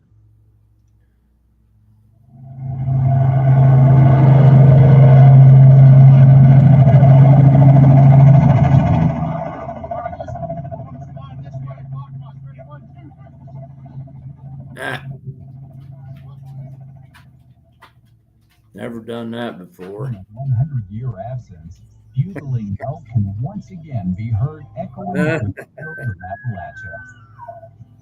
Wildlife restoration projects such as the reintroduction of elk to the eastern United States are made possible thanks to the Wildlife Restoration Act. That's so cool.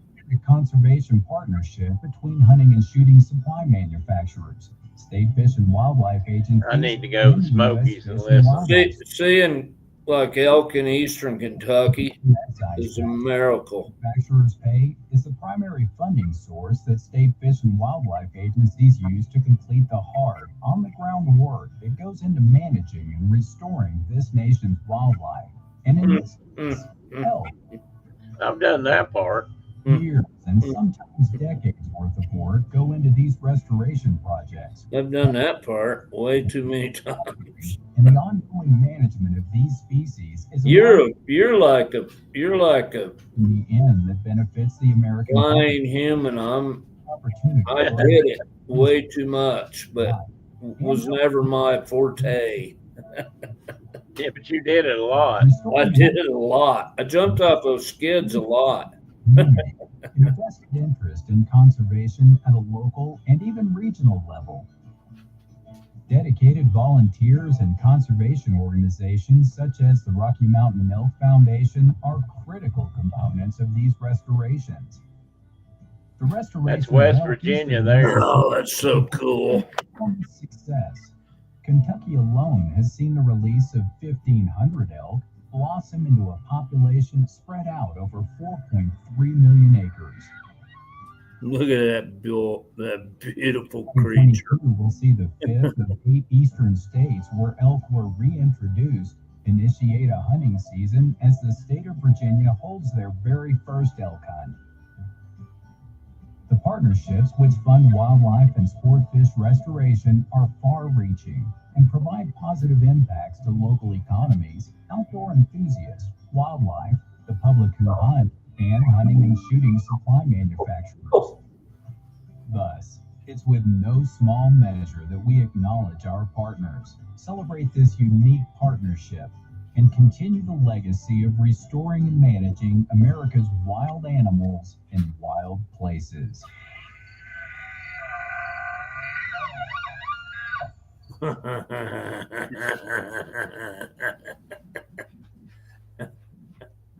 Only a big old boss gobbler has that same kind of effect. Let me see here what I've got left.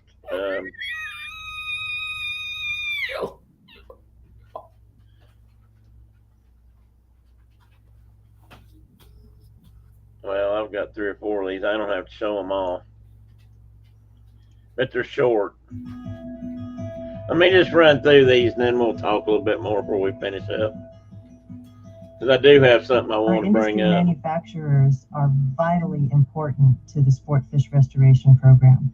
Without their federal excise tax contributions, we wouldn't have the 7 decades of fish restoration and boating access projects that we have across the country for all of America to enjoy.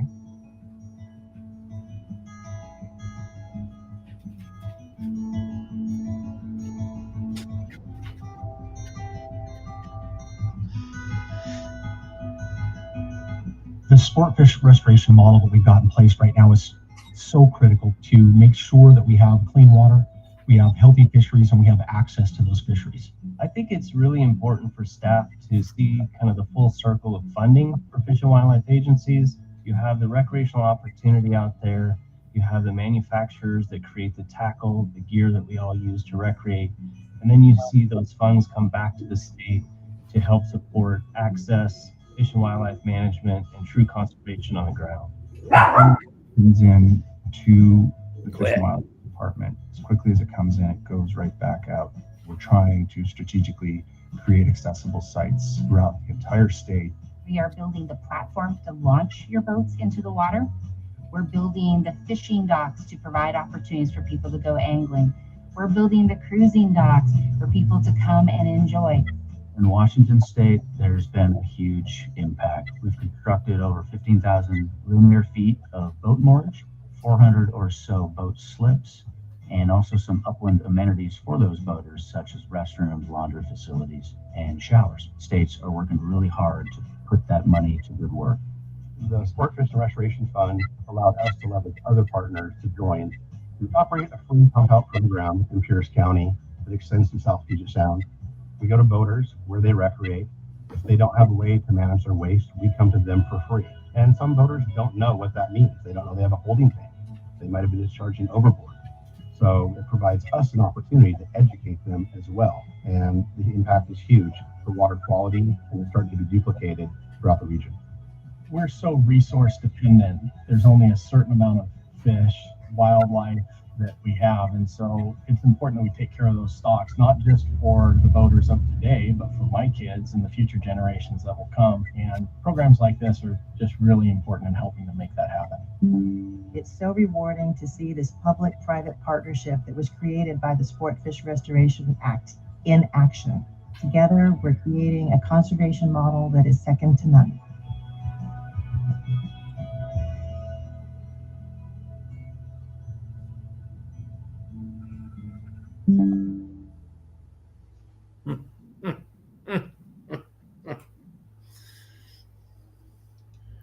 I mean, just like fisheries biologists, they're longer winded than.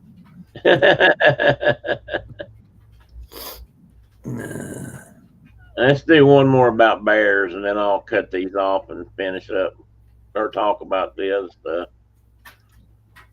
I tried to do one of these for different angles, different objectives. How many cubs are born each year? How early did the sows breed? How many of the cubs survive? That looks like a hemlock tree. Sows survive. All those things drive population. Well, the money we spend for firearms and ammunition goes back to conservation. Well, Pittman Robertson funds are one part of what we call the American System of Conservation Funding, which is a public benefit system whereby sportsmen and women through industry, through purchasing firearms, ammunition, and a wide range of other sporting goods, generate conservation funding for state fish and wildlife agencies. And overall, across the nation, over 60% of all conservation funding for the state fish and wildlife agencies is generated through this system by sportsmen and women. So the success of this program, we like to believe it's a legacy or a heritage success story. It's conserved wildlife in America for decades, for the future. Triplets. And it's not just an agency, state agency, federal agency story, or an industry story. It's a partnership story. And that's the real heritage from our past and really sets the tone for conservation in the future. This is a really important program.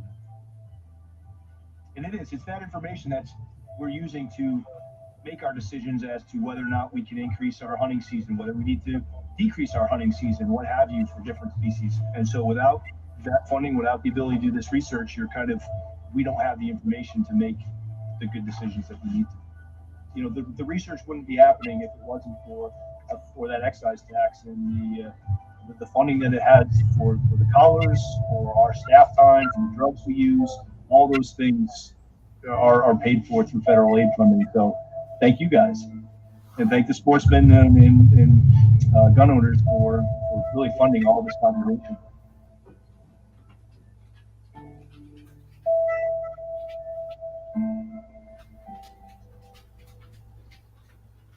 Wake up, old man.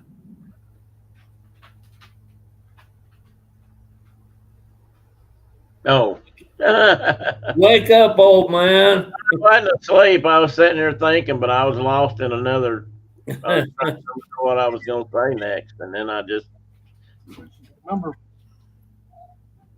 have one about archery, but that might be about crossbows. I won't do that one.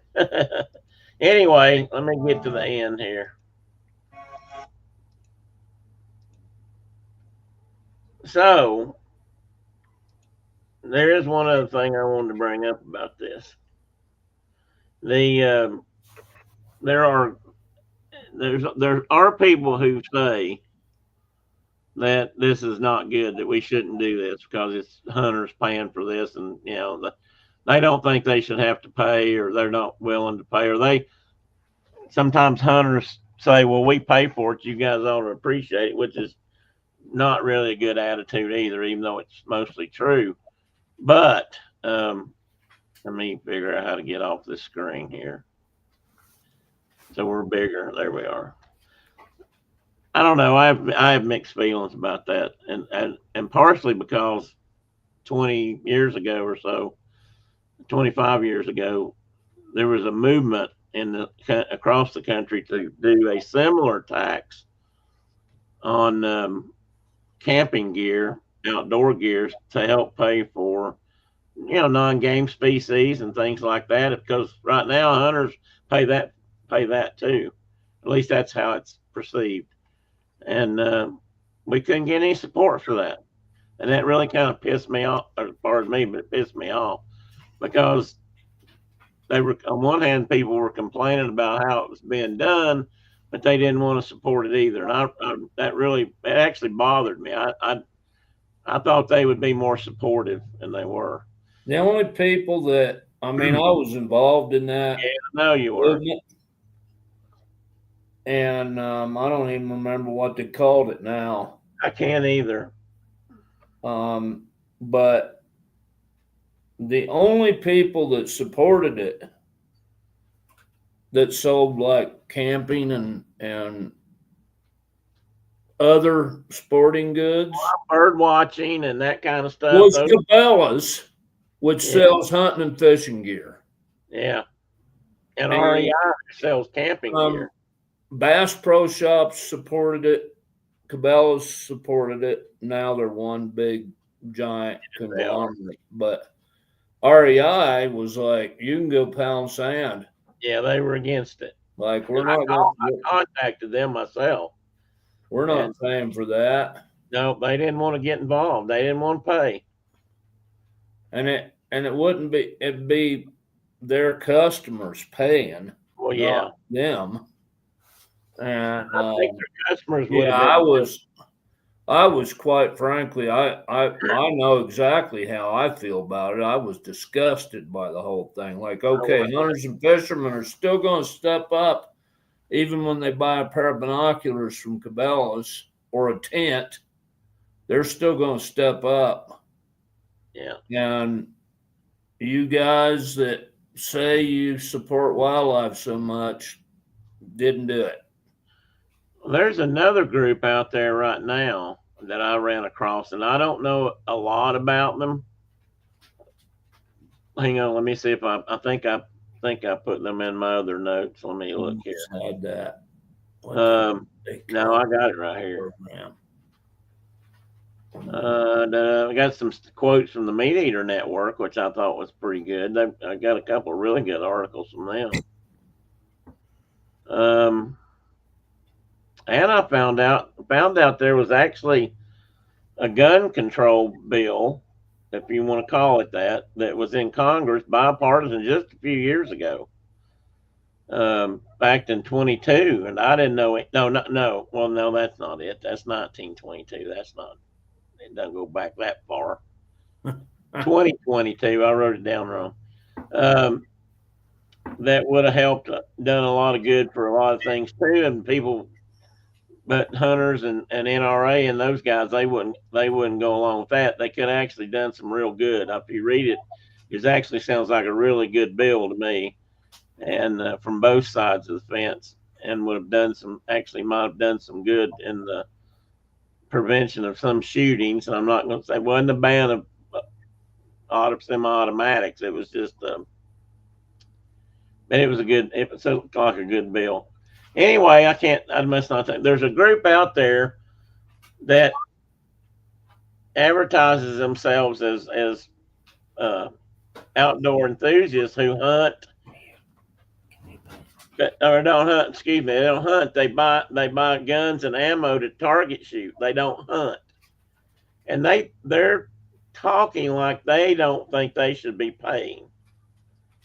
So they're trying to get some of that tax removed, because they're trying to say that, well, we don't hunt, so we don't think we should be paying for animals when we buy guns and ammo. And to which I have to cry bullshit, but that's me. There was also another bill a couple of years ago that was from a Georgia representative. And I can't think of his name. Maybe Clyde was his last name. He tried to remove all excise taxes as a part of his Second Amendment rights. And if he'd done that, it was going to destroy Pittman Robinson. It would have taken all the funding away from all that. Yeah. Fortunately, that didn't get passed, and he was. It's always about the greed, man. It's all about the money. It's like this SOB from Utah that wanted to sell off all of our public lands. Yeah. It's all about greed. Yeah, I still have this up over. Oh, I know why I have it up. There it went. Okay, now I'm back to normal. And I'm waiting for the bullet to like shoot out of my screen and take me out. Well, so there's still a lot of discussion about it. But I don't. Well, if we lose PRDJ, it will have Wildlife fisheries management as we know it will die. It'll be gone unless they figure out something else. But I don't see that happening.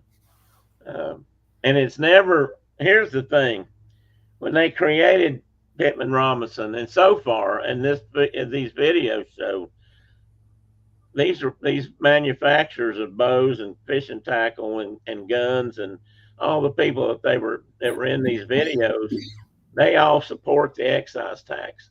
And the hunters have always supported. Hunters and fishermen have always supported the excise tax. Yeah. So the people that are trying to get rid of it usually have nothing to do with it. Right. They're just trying to either make a point, make some money, or they're out for themselves. I mean, I'm sorry, but to me, that's what it looks like. And so I don't know.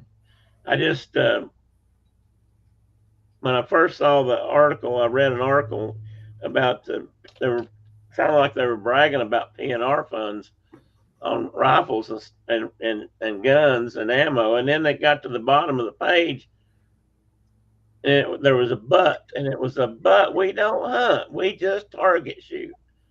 And that but would be a reason for me to write them a nasty letter, because they're trying to shift the focus. And again, I guarantee you they still enjoy going out in the woods and seeing a bird. Yeah, or have a rabbit in their backyard, or anyway, it's been going on for a long time. We have sales tax on virtually everything in our state, and then more on top of that in each county. I think all sales taxes should be a proportion to whatever you buy. Well, I think I'm not sure exactly what you mean, but I think I probably agree with most of that. And I don't know. We pay tax. Do you guys pay tax on food, Tina? I don't want to get into a sales tax kind of discussion, but there are some states that don't. We do. We pay sales tax, and we pay it on food and everything. Rabbits in your backyard should be covered in your property tax. I don't think that's going to happen. Well, there's not going to be anybody to come in there and do the work if it needs done. That's right. Count the rabbits. I mean, if they've got like tularemia running through them or whatever, and disease testing or whatever has to happen, that ain't going to happen just through property. Hi, Julie McGowan. So not. The only tax I don't mind paying is PRDJ. Never have. No, I don't have a problem with it either. But anyway, that's where a lot of that money comes from. So if you ever wonder who pays for that, that's who pays for it. There are a few states out there who do have some money in their general funds to pay for that do go into some wildlife projects or natural resource projects. But usually it's only when they're doing a road construction project or something where they have to. Most of the time they're not doing it. And like I said, Tennessee is a TWRA in this state is a separate entity. Now, I won't tell you politics don't play in it. It does, but not as strongly as it would as if they were a state organization under the big umbrella of the state.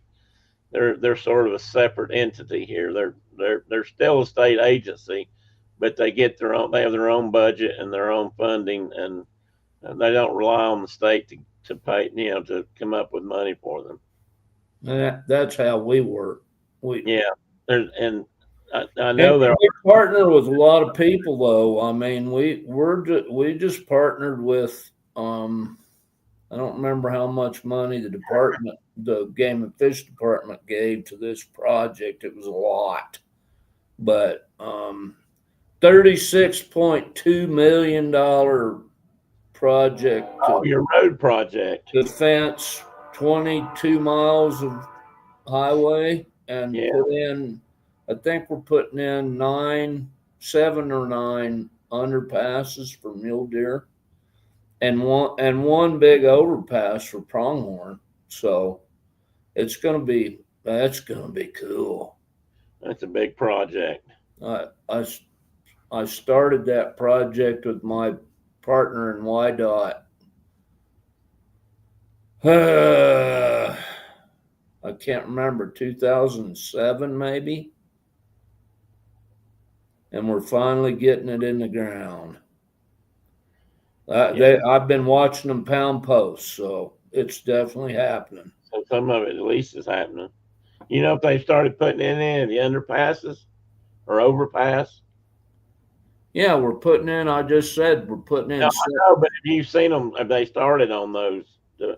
No, not yet. They're gonna fence. They're leaving gaps in the fence so deer can still move or pronghorn can still move. And they're fencing the rest of it, and then they'll put those boxes in the ground, the underpasses. I think they've got an 18-month window they're looking at, so it'll be fast if they get it done. That's cool in that time period, because it took us. We had the big first project in Wyoming called Nugget Canyon west of Kimmer years ago now. I think we finished that thing up in 05, 06, somewhere in there. And it's 39 miles long, and we have a dozen underpasses. But pronghorn don't like going through they don't like going under the highway. They want to go over it. So there's a really cool project called Trapper's Point, which came in after our project. We went from 600 plus mule deer getting killed by semi-trucks, mostly semi-trucks, annually during each migration to 22 the first. Wow, big drop. Yeah. That's in that one area. Pardon? And that's just in that one area. Yeah, but I mean, it's like a 30-mile stretch of highway. Yeah, I mean, it's a big migratory mule deer herd, and it was needed badly. Anyway. Well, you've had lots of antelope get killed on highways, and you're just around you every year. And railroad tracks. And railroad tracks, yeah. That'll be the hard one there. Railroad tracks. And you know, those guys, they would, when I was still on duty, they would call me, and the engineers would almost be crying. Yeah. There ain't a thing they can do. No, they can't.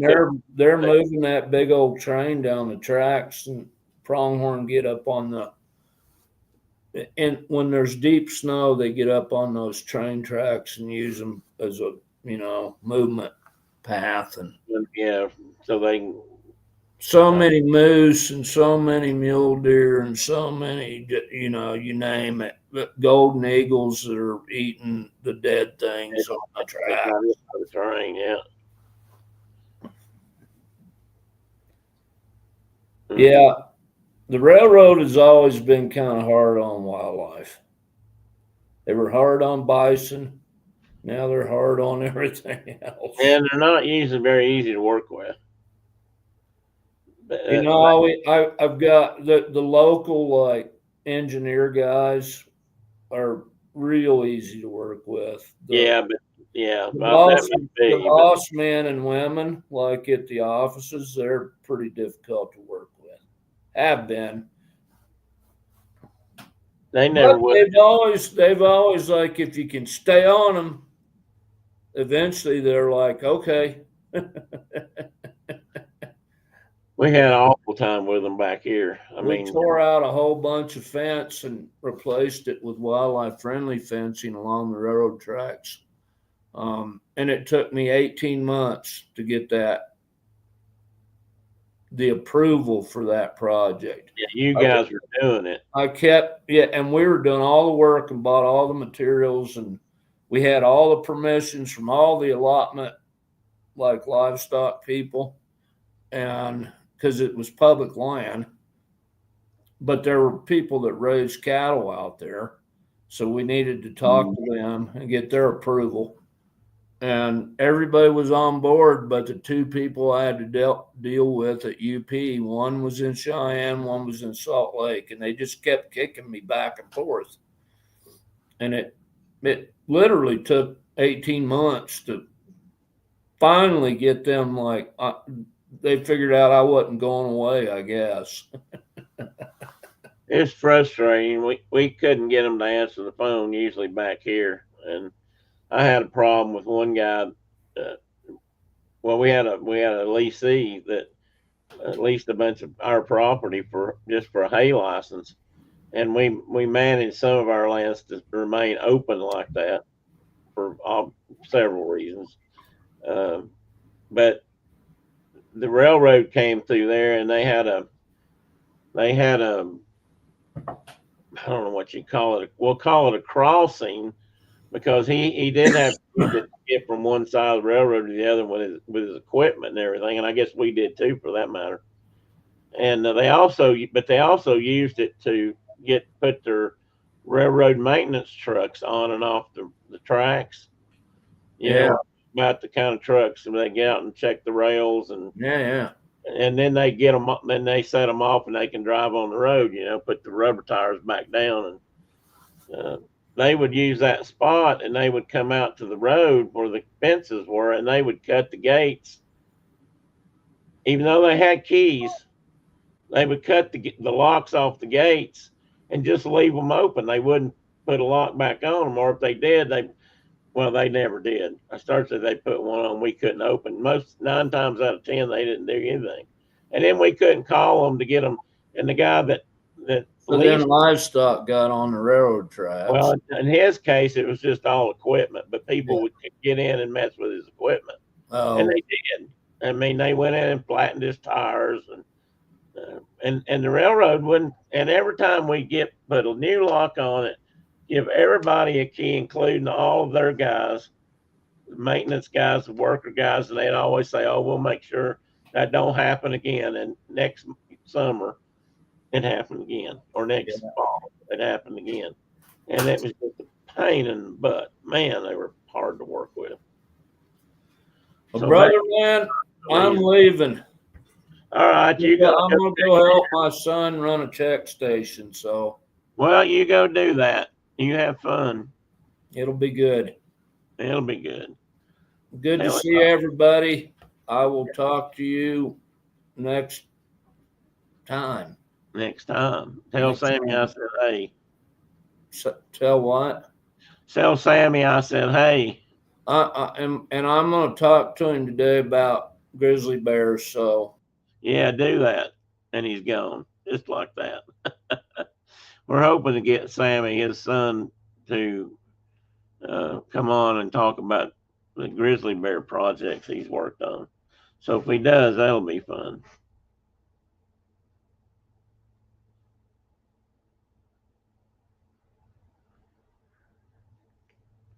How's Michelle? I didn't see you when you came in. Glad you made it. And I didn't see the stuff you said about Gabriel, but it sounded like fun.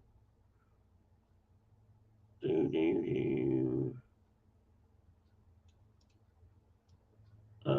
don't know how far back I gotta go. I was just looking for messages I missed.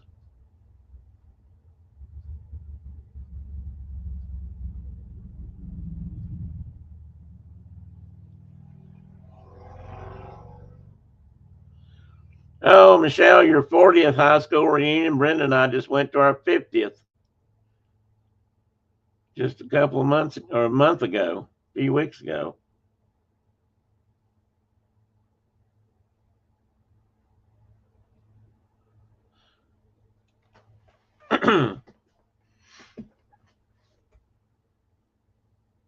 Yeah, sorry to hear about Scoobies, Michelle. I know that was hard. I'm sure it's hard on the kids. Oh, mercy, guys.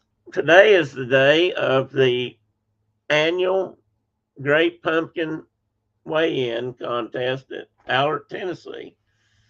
And I want to go out there and live stream sometime if I can get a signal. I don't know. I started to go this time. We didn't go. We talked about it. Or I could go out there and done a vlog of it. But anyway, it's a longer drive now for us from here, so we didn't do it. It's about 3 hours out there and 3 hours back, which is not terrible, but still. But that's going on today. I wish we were there. I kind of miss not going. I don't know. It's not like it's exciting. It's just kind of fun for me. They always do a big car show and a tractor show. You know you live in the country when they have the annual tractor show.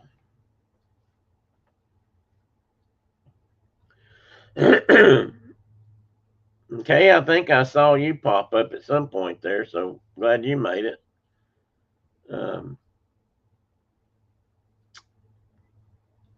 Anyway, guys, I guess I should cut everybody loose too. I don't know if we're doing anything the rest of the day, but I guess I'll find out now. Take a nap. I'd rather go do something. I had an idea a while ago. Something I think Brenda and I might get in the car and go to the mountains tomorrow and see if we can hear some elk. I'd like to go hear the elk call, and they should be doing it right now. I hope.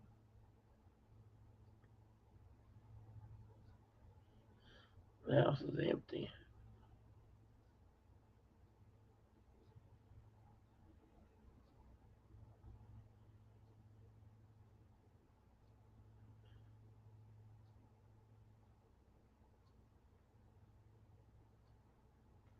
I'm not bonfire. I don't know what you meant by that, Michelle.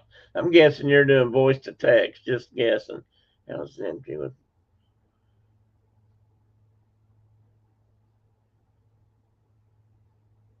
Yeah, I bet it is quiet when everybody's gone. You get a little Michelle time.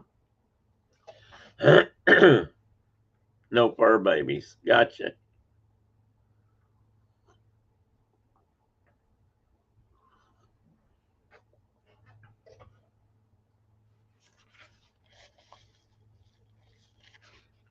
Well, Michelle, that's a shame.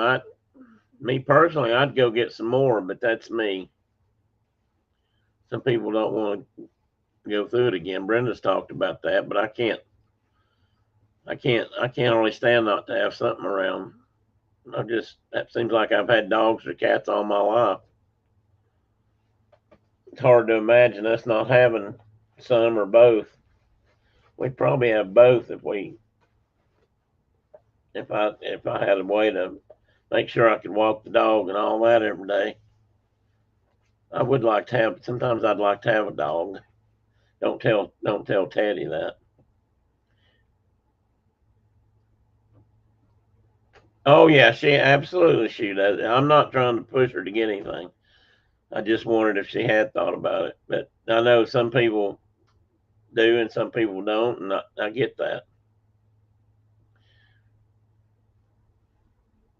Oh well, that's not a bad idea, Michelle. In fact, that might be a pretty good idea. Our neighbors across the road do that. That's I guess in some ways that's a good way to have them around and not, you know,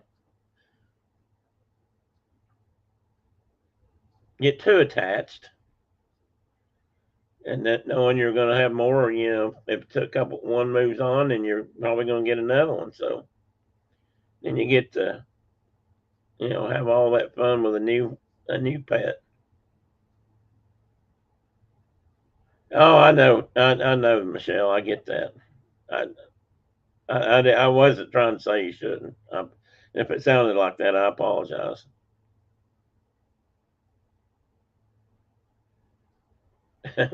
What's a foster failure? Somebody keeps their dogs, that keeps the fosters.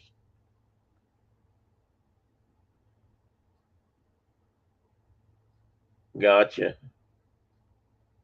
Yeah, Tina, I think the neighbors probably started out just fostering, and now they're kind of like that. They still foster dogs. We see puppies come and go all the time, but they've got a they've got two or three older dogs that aren't really, they don't want to try to home, and for various reasons, so they've ended up with quite a few, of their own.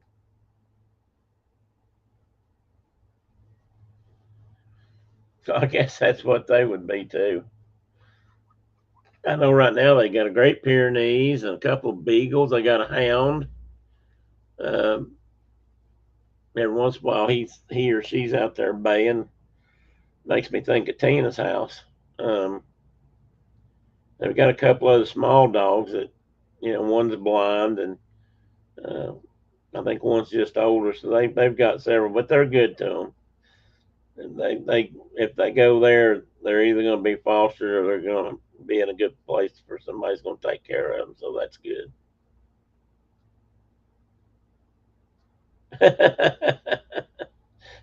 I guess that's true, Tina. I was thinking you were a foster. You fostered too. Either still do or did.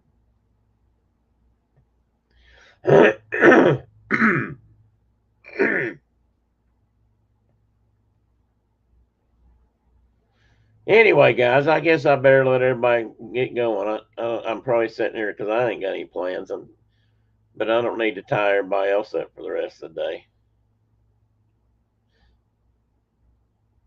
Well, thanks, Michelle. I'm glad you made it in today. I understand. I mean, the time difference makes one big difference, and I know you've been busy. So at times, I know the kids are busy when they're there on weekends, uh, doing things because they're that age, and so it's always good to see you.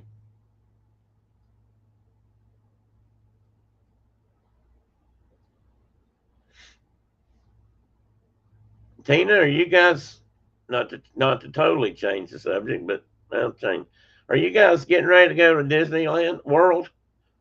For some reason I was thinking you guys had a trip planned.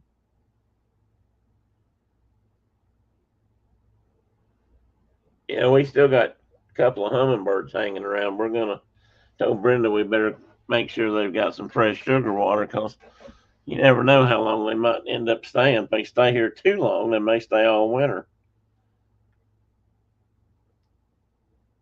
A month from today. Oh wow, that sounds fun.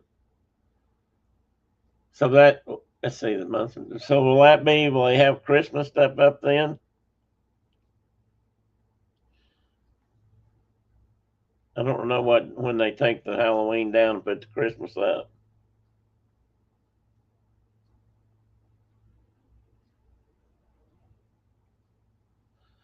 Yeah, I brought Brenda home a cherry lemonade today and I brought her a biscuit.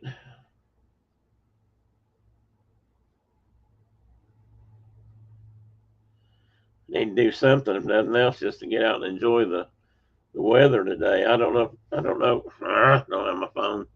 I don't know how warm it's supposed to get, but if it stays like it started, which was I think 53 this morning when I woke up. I think when I first looked at the temp, it was about 53. Um, I don't know. Brenda's probably gone. I don't know what the thermometer says now, but it should be a nice day. Christmas party started on the 10th. That sounds about right. I saw somebody last night posted.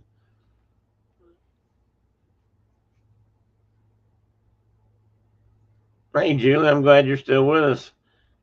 Somebody last night posted time on, I guess it was on Josh's Resort TV One, and they said they started. I think that's about the date they gave. I can't remember who it was. It was going to be down there. I know there's several people headed down that way soon. I know Disney, let's see, Disney World Freak. Is that what he goes by? Carlos? I think they're supposed to be down there in about a month or so, 6 months to 6 weeks. He was talking that. Somebody asked him that last night too.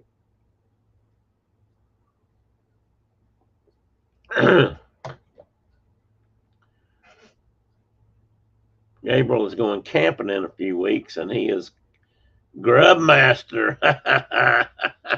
Oh boy, that sounds interesting. You'll have to take some pictures or video and share that with us when that's done. Oh, you guys are going to be back just to see. That's about what I was thinking when you said you were going in about a month. I think he's going a little bit after that. Brenda and I used to go. We used to try to go either right before or after Thanksgiving, and then we would go. Usually, we moved it to where we would go a week or so before Christmas, or we went the week of Christmas. We went down for Christmas a few times. It was honestly, we always really enjoyed it. Oh, I bet you are, Michelle.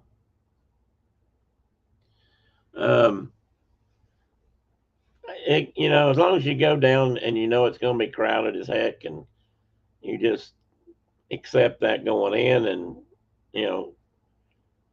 at that time we were going pretty regularly, so we didn't necessarily go just to go ride things, and so we could always enjoy ourselves on the lesser crowded attractions, and just at the resorts, and just kind of being lazy and watching people and just doing that kind of stuff, relaxing. So we always really enjoy the Christmas season at Disney's really special.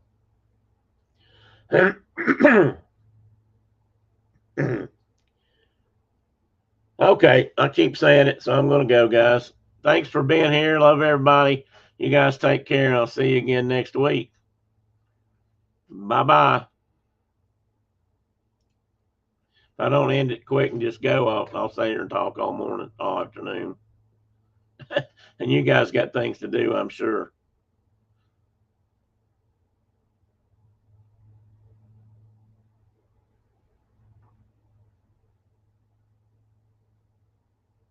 Christmas starts 11/7. Thanks, Tina.